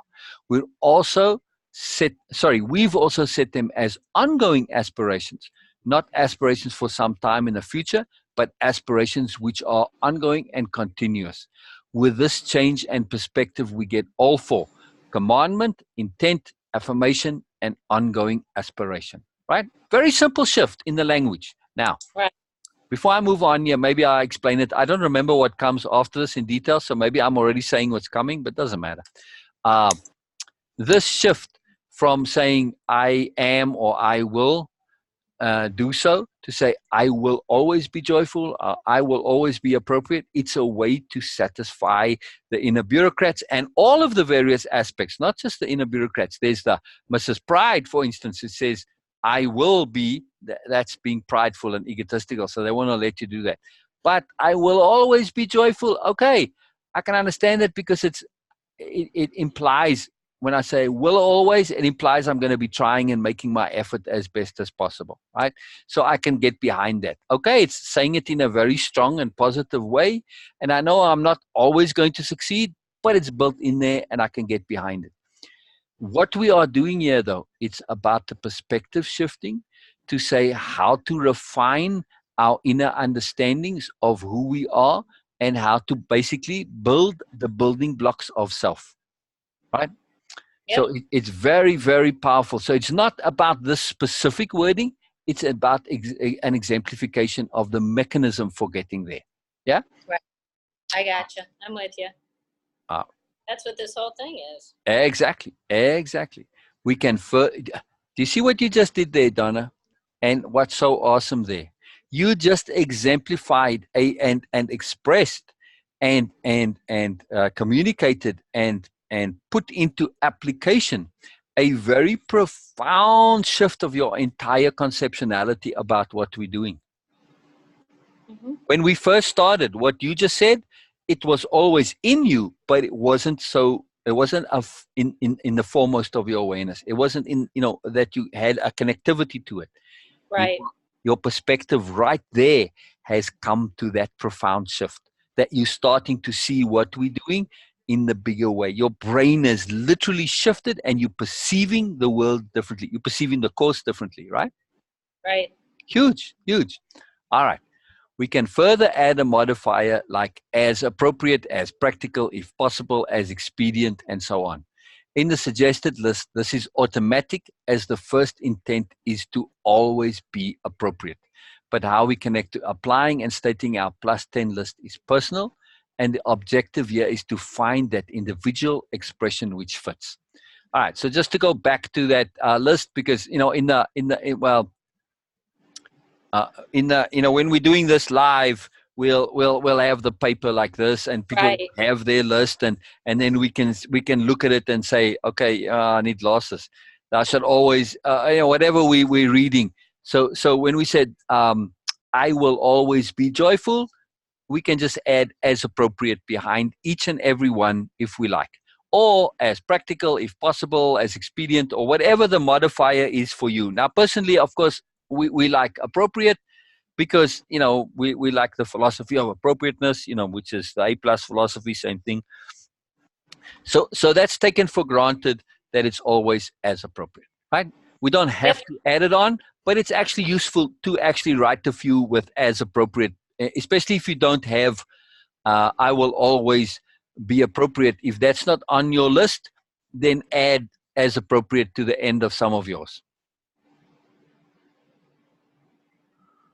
Yep. Okay. Yep. It's very, very powerful. All right. Since our overview perspective of the workshop is perspective shifting, if we look at what we've just done, we see we've been perspective shifting to find inner resonance. What's important is to realize getting to that resonance is not always a matter of logic or rationality. It's about how it connects to us personally, deep inside. This particular perspective shift is critical. Finding and connecting to inner resonance is most important. I only put 2 in there, but there's at least a dozen of them there. It's so important. It is absolutely critical, because if we don't find that inner resonance, we aren't real. We're not living our life. We're living somebody else's, right? Right. All right. Now, adjust your +10 to language or format or style which resonates with you personally. So here's that suggested updated personal list. So have you already adjusted yours to say I will always be? I will Okay. do it. It'll be just like that, though. I mean, that was very close. I put thou shall be instead of I will always, but I'll make that. I'll literally write it down. Okay. You don't want to do that right now? I don't. Okay. Just because we have more to do. Yeah. So Okay. I want to make sure we're able to get through it, but I promise you Okay. I'll do it Okay. tonight. Right. Well, because to write this out, it's not just for. It's also there's a double. It's always multi-layeredness. We like multi-purposing, right? Multitasking. We love it. So when you rewrite your personal list, it's emphasis again in the brain, right? Right. So you get to connect with that list more. So it's very powerful to actually write it out. I will. All right. Do you want me to do it now? Uh I'm doing it. okay. Yeah, I tell you why though, because we're going to adjust this list even further. And so there's another exercise that comes. So if you do it later, it will be no point to doing the first one. You see what I mean? So the second one you can do later. But yeah, you could just add in "I will always be." You can just kind of scratch it out, and then you can retype it later on. And I would recommend you type it and put it on file, so that you can Okay. search for it, and you can print it out too at some point. Okay. And you can find nice fancy font and print it on nice paper, and maybe put it somewhere up in home.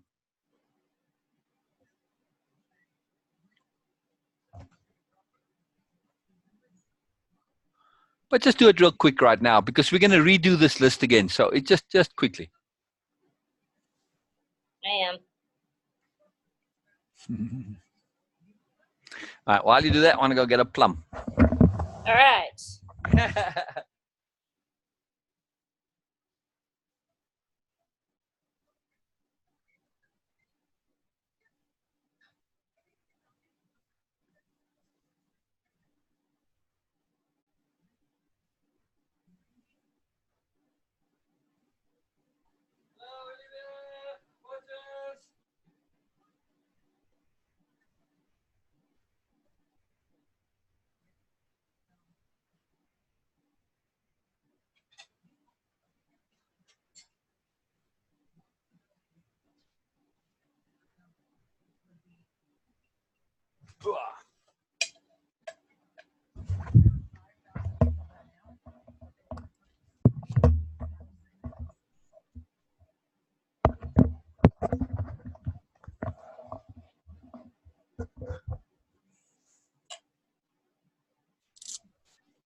Okay. All right. Brilliant. Wait 1 second. Let me just cut it here. Then I can eat and nibble in between.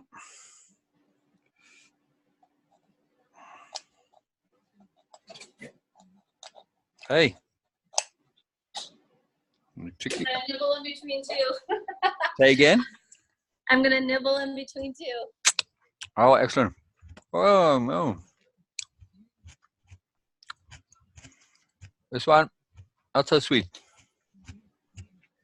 Not so sweet. Mm-mm. It's okay. I don't mind them like this, but still, it took me a bit by surprise. Gotcha. You like fruit? Very much. Me too.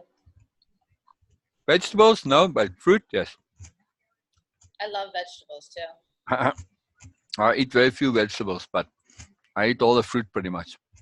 Anyway, all right. But there's more, an important more. One more critical shift which brings it all together. Looking at this personalized list, we see value or importance to someone. Well, in this case, to Liv and I. But when we look at our own list, the aim is to see worth as we use value to facilitate our shifting. The workshop is all about perspective change to get us to see those extra benefits. So let's ask ourselves once again, in what way can I further shift to get more? And we always want to be doing this just in general. That connection and looking at the more to capital M. More is huge when it comes to perspective shifting, right? Right. Mm.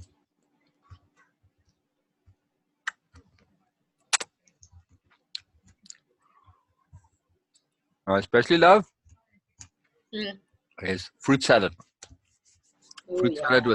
Fruit salad with ice cream and chocolate sauce. But not the fruit salad the way they make it in the restaurants. It's a very lazy way of making fruit salad. How so? What do you mean? Well, they cut it in those big blocks, right? Big chunks.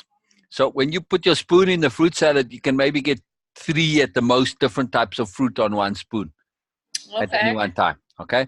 So the way when I make fruit salad, or when we're at the restaurant, we used to make it, and when I grew up with this, you cut them in small little bits.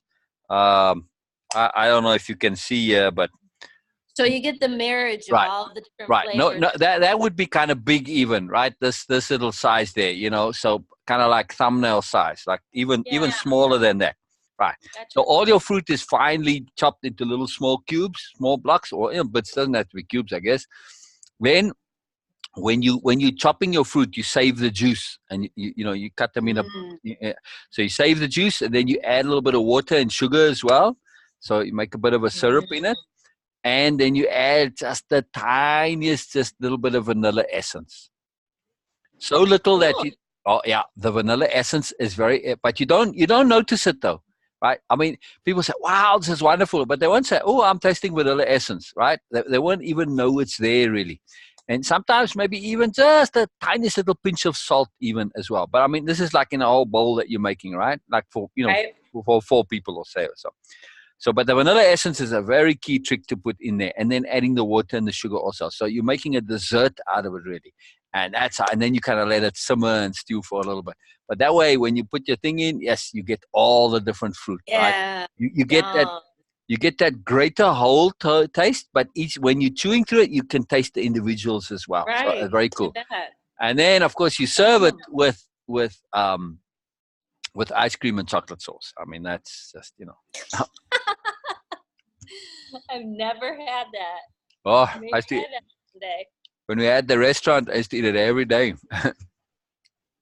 Where was your restaurant? In South Africa. Oh, wow. Well, long story. Well, we'll get into it at some point. All right. Yeah. That doesn't surprise me. It's where we're from originally. No, with the accent. Yeah. That's what my accent is, pretty much. Okay. I wondered. I mean, I have a South African accent. Olivia doesn't. Her accent's very universal. She's very, very neutral. I mean, even in South Africa, it was unusual, her accent. That's where she's from as well? Yeah. I was going to say, I may have a South African accent, but I'm not very typically South African. Well, I'm not very typically anything, really, so.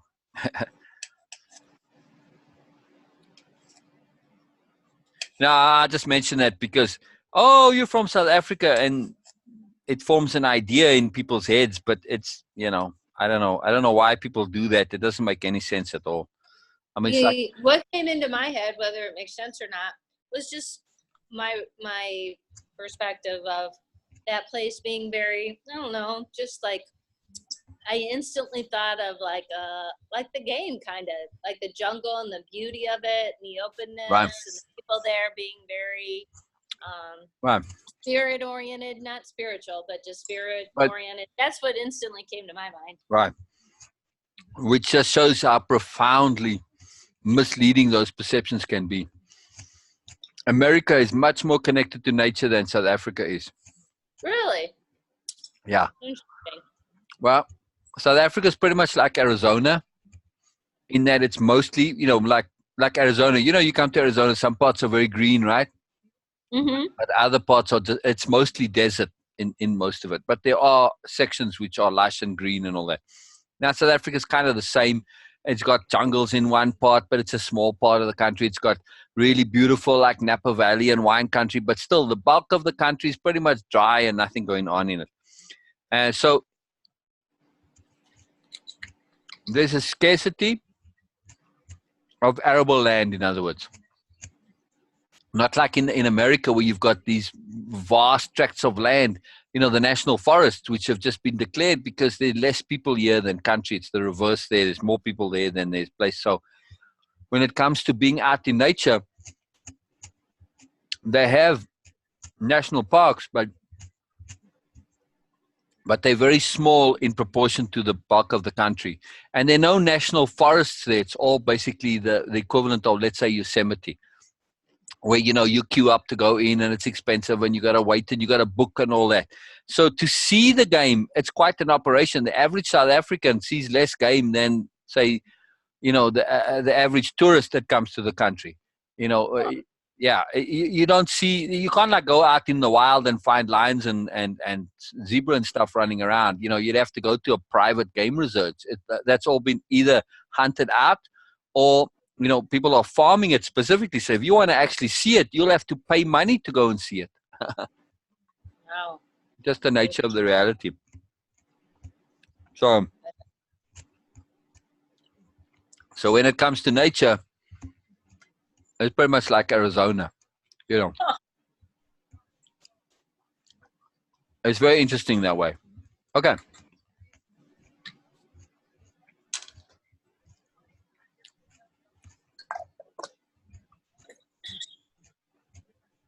So we say, there's value in my... to read so you can eat? No, it's all good. Okay. So we say, there's value in my list, but what about application? What about usefulness? How do I make my list actually work for me? Here we'll add a commandment 0. And this you can write down, because I want you to write down. That's what I want you to do. Thou shalt always feel thine commandments, for to be is to feel. Or to write this one rather. I will always feel my commandments, because I was just going to say. Yeah. I will always feel my commandments, because to be is to feel and to feel is to be. So that last part. All right. Bye. So yeah, I'll eat while you write, you see.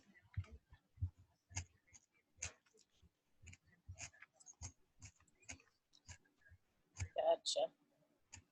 Please feel.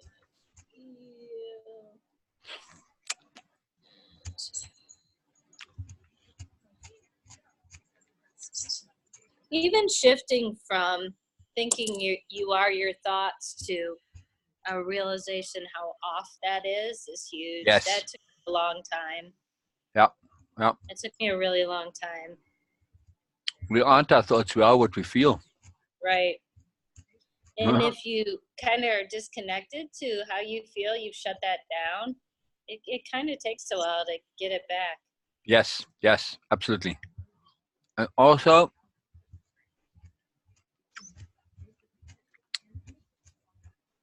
we can get fucked up by this idea that we are our thoughts, because our thoughts are all over the show, and there's a big, and then we just come to believe, well, I must be muddled. No, my thoughts are a lot of different thoughts. I make me muddled. I have muddled thoughts, not me, right? Right. It does mess you up when you have that perspective. Yep. That's a very, very profound insight. Write that down. That's very profound what you just said, Donna. We have to learn to recognize the profound in the mundane. You just made a casual observation, but that casual observation is massively life-changing. Right? It was, yeah. Exactly. It has been for you. Right. But it's to lock it in. Okay. And to be aware of the fullness of its implications. And that's exactly why it came up in you, because it's exactly what we're going to be doing, what we are doing right now. That's magical. Everything that we've done so far, like the day before, I've either thought about or asked about. It is no joke. And then that's why it's just like, I even told Bina that laughter about her punctuation, that had to do with the conversation with somebody before, even about they were correcting my grammar and stuff, but it's not about that. It's more, it's a lot deeper, yada, yada. It's just, it is magical. I am shifting like that rather than being freaked out about it. Who knows? Looking at it as magical. Right. Maybe we're doing this over. This life, we're doing it over again. I don't know. A lot of We ways. have to Oh, doing by it the all. way, I had a chat the next day with Bina. All good, all wonderful. So, and your email, your connection with Bina made a big difference. So huge, very huge, very huge. We got to stick with each other when we get kind of temporary into lost in a little bubble, right? Absolutely. I know I need help when I get in my little bubble. Yep. We got to support each other. Right. So that turned out very good. I'm very happy about that. So. Good. So when we feel something, it's real to us, whether the thing itself is real or not.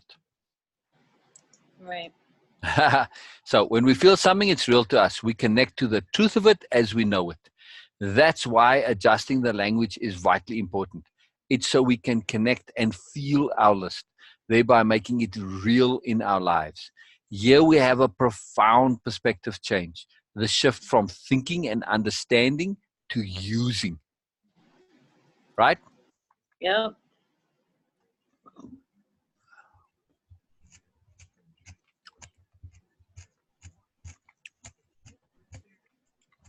Making what we've learned real and useful. This is done through that perspective shift to feeling. We made our list, but it was kind of a knowing. It was just thoughts. And we said, yeah, okay, thoughts are not us. That's your point, right? Right. We are not our thoughts. Right. We are what we feel. So now we're shifting from kind of memory knowledge to actual being in our bodies, to having it us, to feeling it, to making it real, right?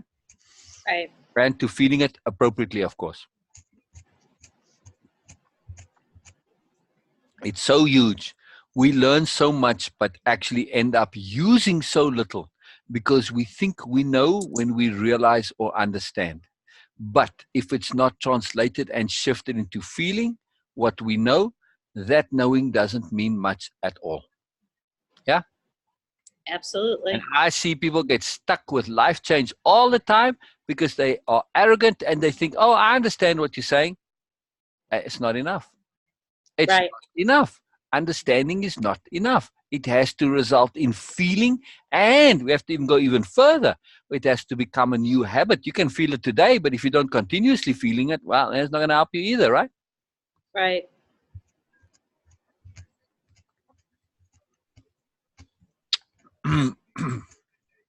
Ah, that was good. I ended up with not all the parts were equal, but the one I ended with was the nicest of the lot, so that was good.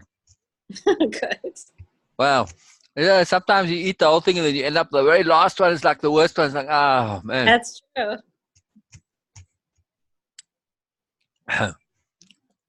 All right.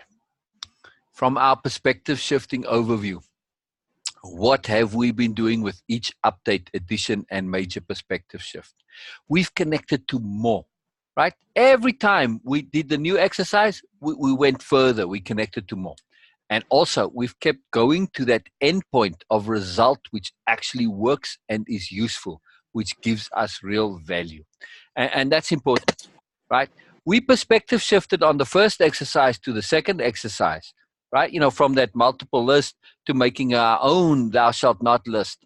But of what value is that? Very little, really, right? It's Right. valuable. It's valuable for perspective shifting itself, but not the list in itself wasn't valuable. We want to make sure that our perspective shifting results in actual real usefulness and value capitalized.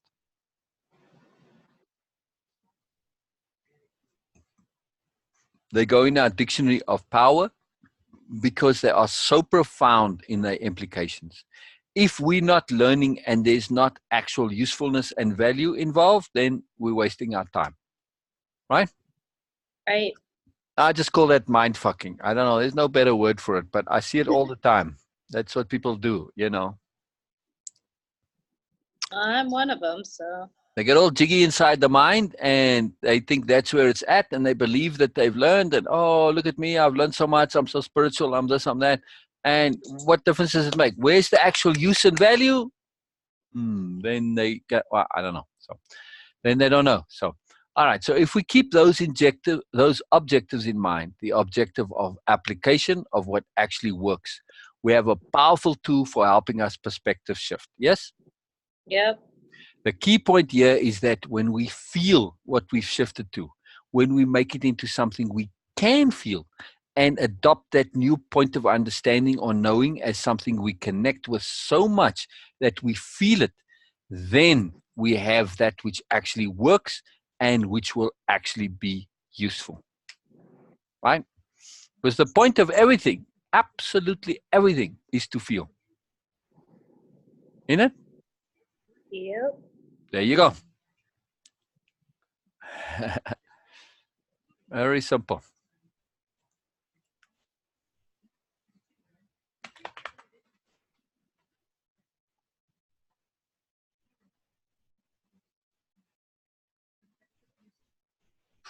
Okay. The perspective shift to feel is massive, critical, and phenomenally impactful, changing everything because we know how to feel. It's the one thing we indisputably know we can do. Even if we don't always feel the way we want to, we still know we did feel, have felt, and can feel. Feel is something we know we can connect to and know we can use. Right? Right. We also know we do it inappropriately for the most part, but it's still something we know we can do. Yes? Right.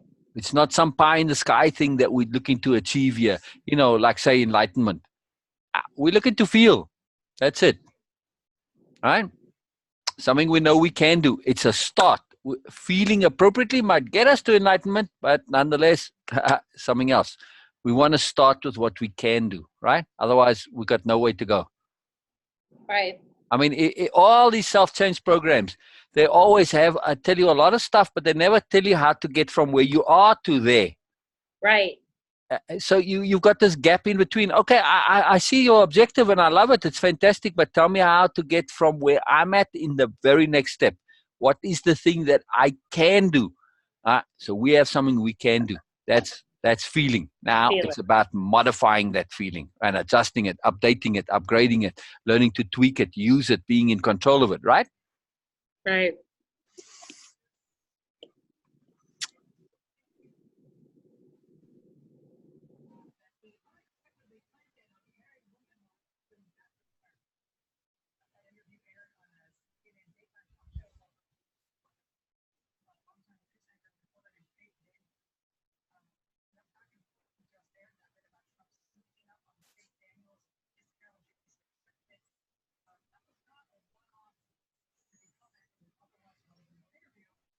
Okay.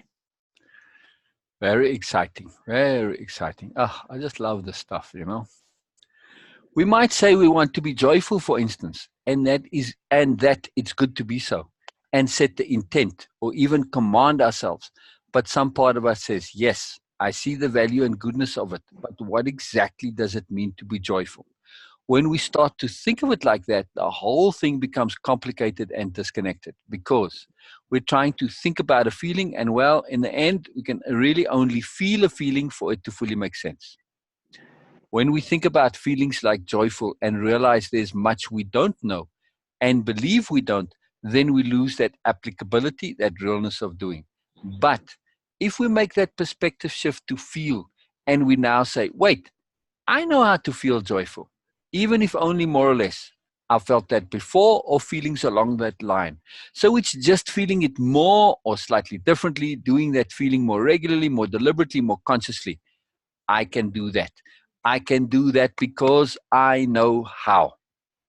I can start with more or less rough crap, like writing. You start to write any old nonsense and it will lead to more, right? Always, because we have that ability to make things more and to extend them slightly, to expand them, to look at them, to find different angles on them. That we know we can do. It's just we need a place to start. So in this context here, we're going to take whatever our feeling is that we kind of know more or less, even in a tiny amount. Let's say joyful when it comes to maybe I feel joy. I'm going to just take that and adapt it and mold it and shift it and fiddle with it until I get to where I want to go. Right? Very exciting. All right. Similarly, with other intents we might set, like say the intent to always be appropriate. Knowing what's appropriate isn't always that obvious. But if we make that shift to feeling if we feel appropriate, wow, now suddenly it all makes sense. We know from our feeling of appropriate when we aren't and when we are. It's an inner feeling of rightness or harmony and resonance and things being in balance. It's our feeling we're doing what's good and sensible, and there are no objections from ourselves. That's very important. That's the impeccability part. No objections from ourselves. We know appropriateness more than we realize or think we do when we feel appropriateness. That's huge, right? Because I talk about appropriateness a lot. It's like, yeah, what is he talking about? What actually is appropriateness? How? But simply ask yourself, does this feel appropriate? That one simple question as a habit becomes profoundly life-changing. Just that one simple question. Okay, I want to write this down. Yes, please, please, please. I love it when you write the stuff down. Right? It gives me a profound joy. I can't tell you how much it is. Makes me happy to see that.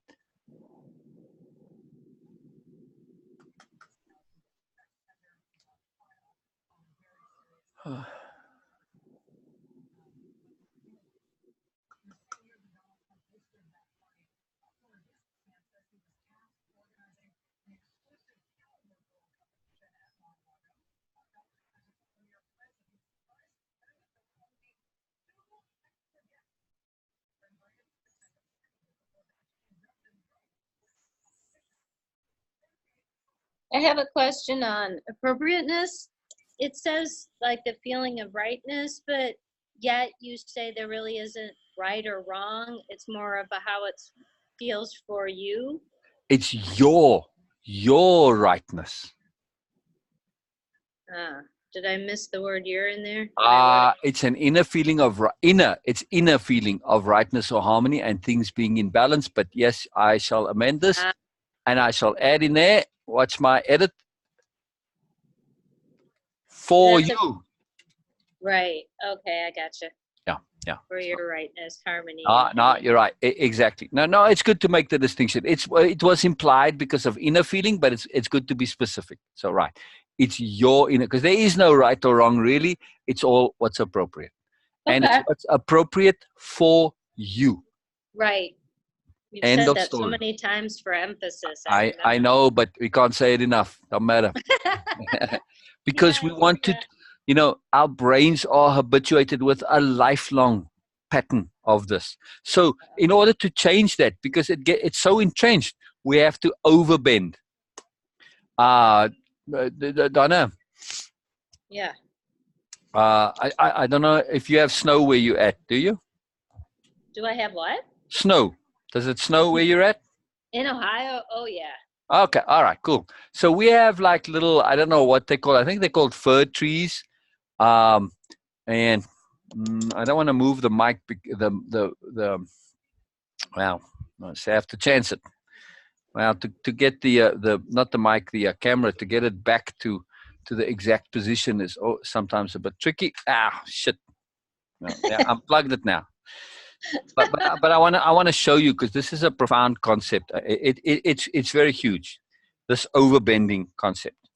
Come on, there we go. Is the camera working again? No, I have a pretend person. Damn it. When it gets unplugged and it goes a bit funny. I hope I don't have to leave the meeting and come back to get it working. All right, let me go. Oh, I just have to click, put the video on. There we go. No, it's fine. You have to what? No, we need to finish up because my energy kind of waning. Okay. I get up early. All right. So you see the little tree out here? I can't see the screen, so I don't know if I'm pointing right. Hang on a second. Let me make it bigger.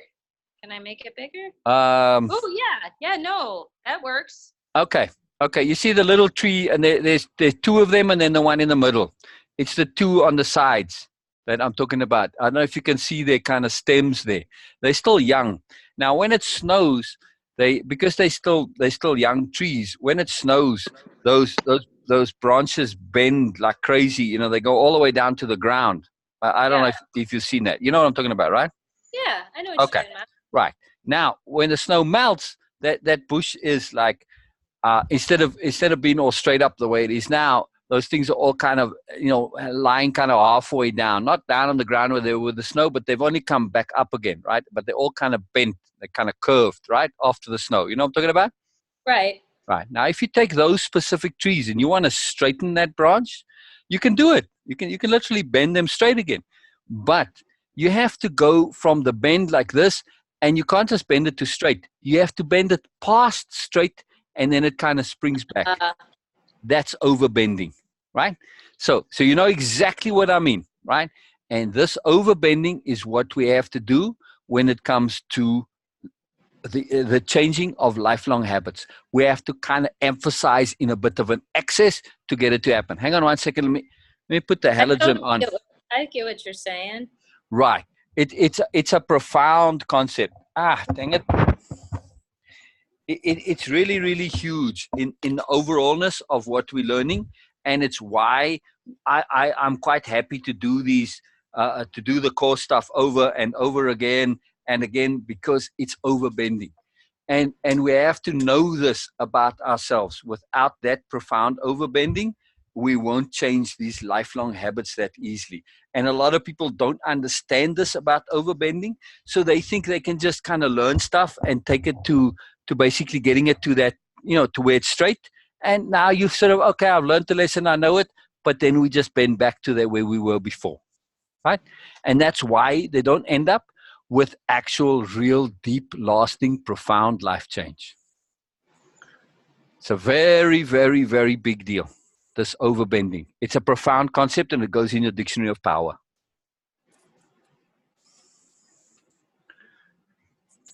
Okay. I gotcha. I love it. I love it. Okay. So we were on, we know appropriateness more than we realize or think we do when we feel appropriate, when we feel it. I just want to say one other thing there. Most people also understand feeling inappropriate.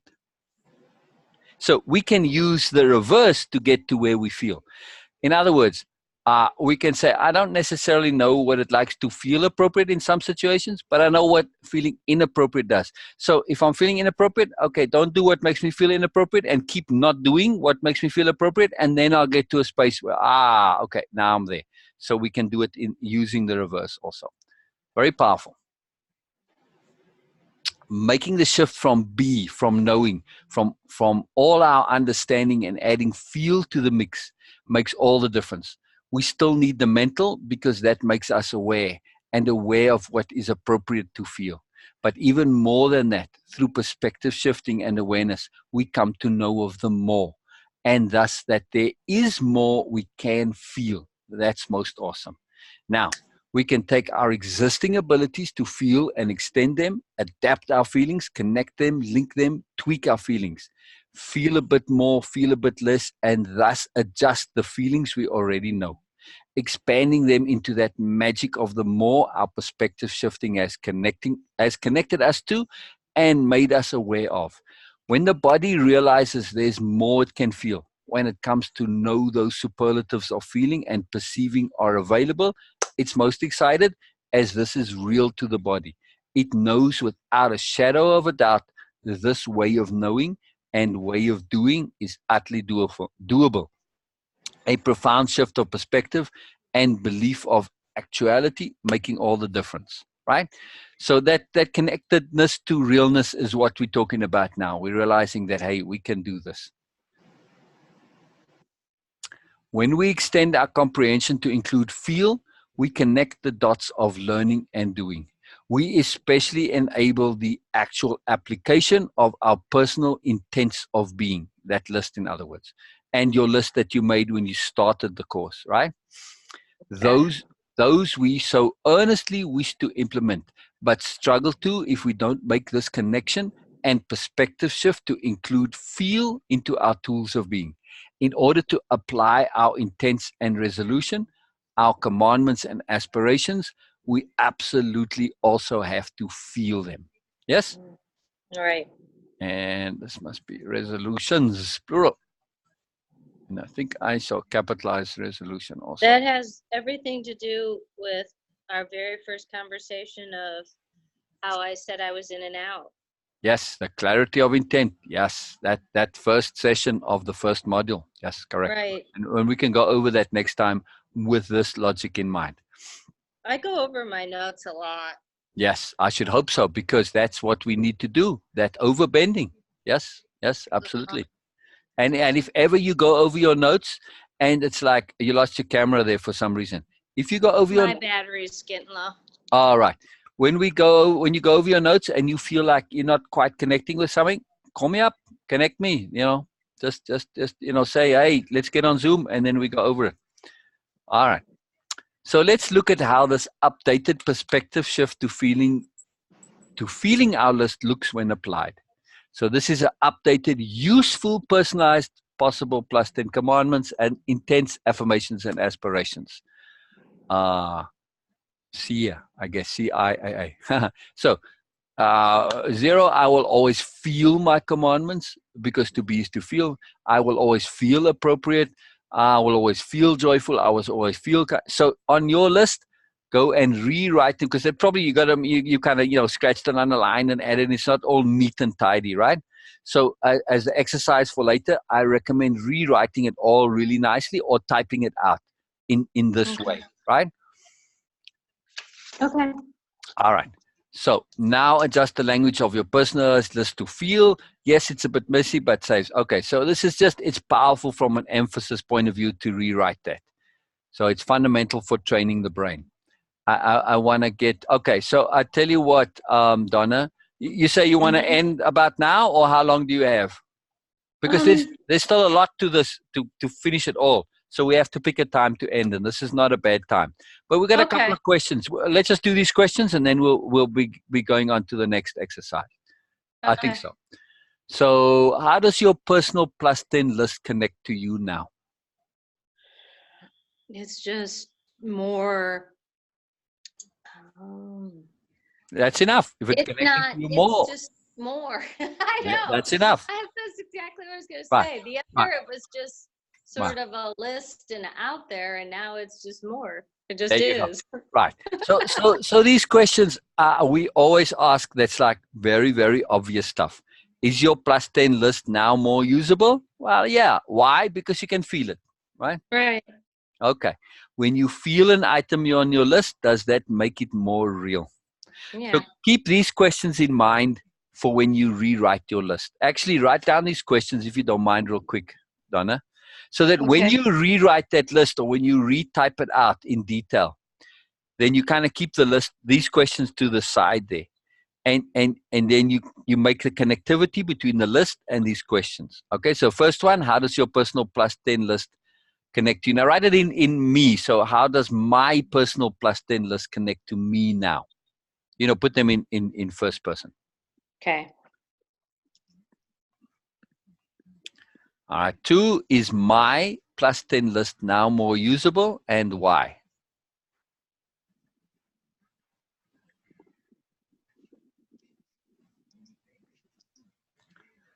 When I feel an item on my list, does that make it more real?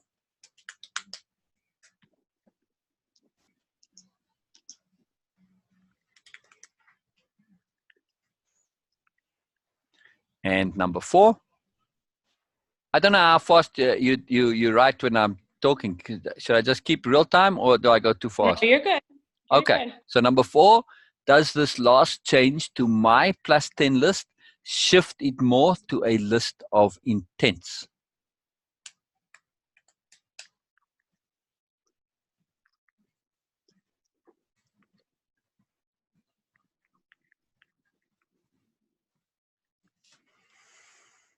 I don't know, do you do dictation at work ever?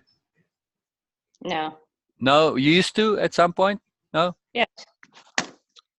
You have Long time ago. Long time ago. Yeah, I figured. All right, yeah, see, exactly here we come to exercise 5. So perfect place to stop. That's what I figured. Perfect. Because exercise 5 is a big deal. And I didn't want to do it all together. I actually just wanted to do this one and then exercise 5 on its own. because exercise Okay. 5 is so we're going to go over all your notes in exercise 5 of the Okay. perspective shifting notes, not the other course notes, but well, we might include those too, but mainly the ones from the perspective shifting exercise. Yeah, for me, the perspective shifting was such a key Yeah. to be done in the beginning, but that's just me. Yeah. But it just like really hit exactly where I needed to It, start for me. it So is that's amazing. it is key, really, and I always kind of wanted to put it in the course. It's just that most people that come to the course come via the workshop. Not that there are that many so far. Is maybe, I don't know, less than a dozen, I guess. But that was kind of the idea. But I will include it, or at least we'll add it into the course as a module. That's what you and I are doing. It's just long, and it doesn't quite lend itself to the online as nicely as it does when you have the paper and we hand you the sheet and then you write it down on. It's I much gotcha. nicer in person, but we'll make it work. So but it's a very powerful workshop, absolutely It very powerful. is. Yeah. It's phenomenally huge. It really is very, very shifting. And you end up, I mean, look at Teresa. She came and we did that same the first half, and it took us 3 days. I mean, because stuff kept coming up, and I mean, she ended up getting real life stuff resolved. I mean, the stuff that was sitting on deep in her heart, like big deal, like you and the divorce. I mean, that Right. was like a big shift for her, like that kind of stuff. So that's what I It want. was interesting about Teresa. Just I resonated with her brother's story. I had a very similar story, and that was so Oh good. wow. Oh wow. Wow. Yeah, she made peace with his transition, and that really bothered her. So Yeah, that was I had to very, do the very same. useful. Very useful. Now, I want to say something important.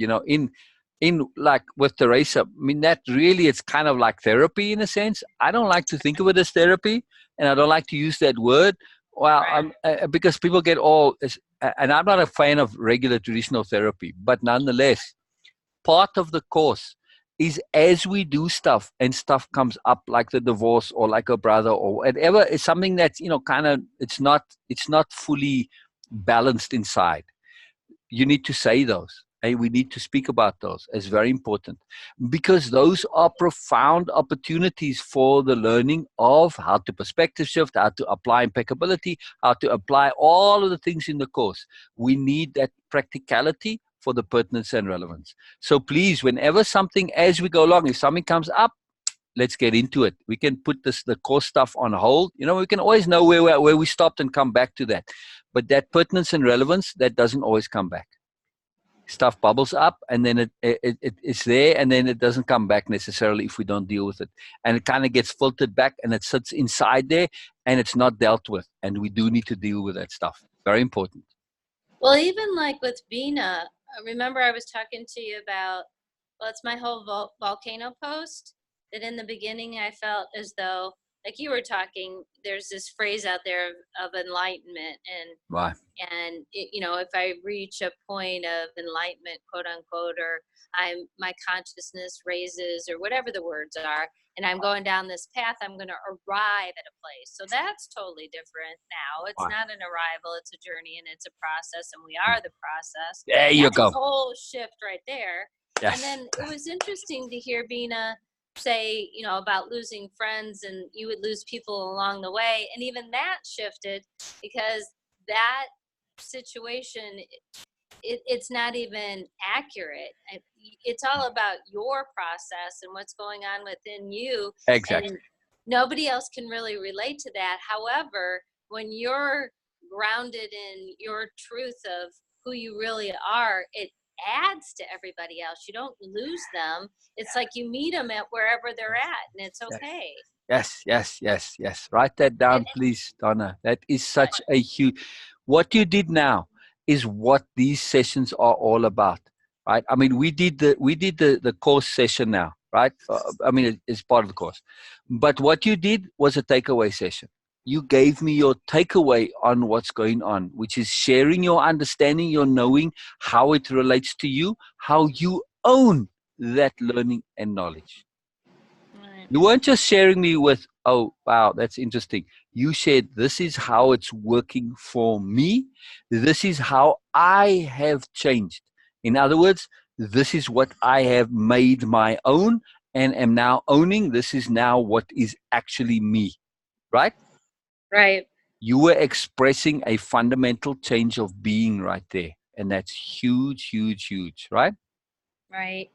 Very exciting.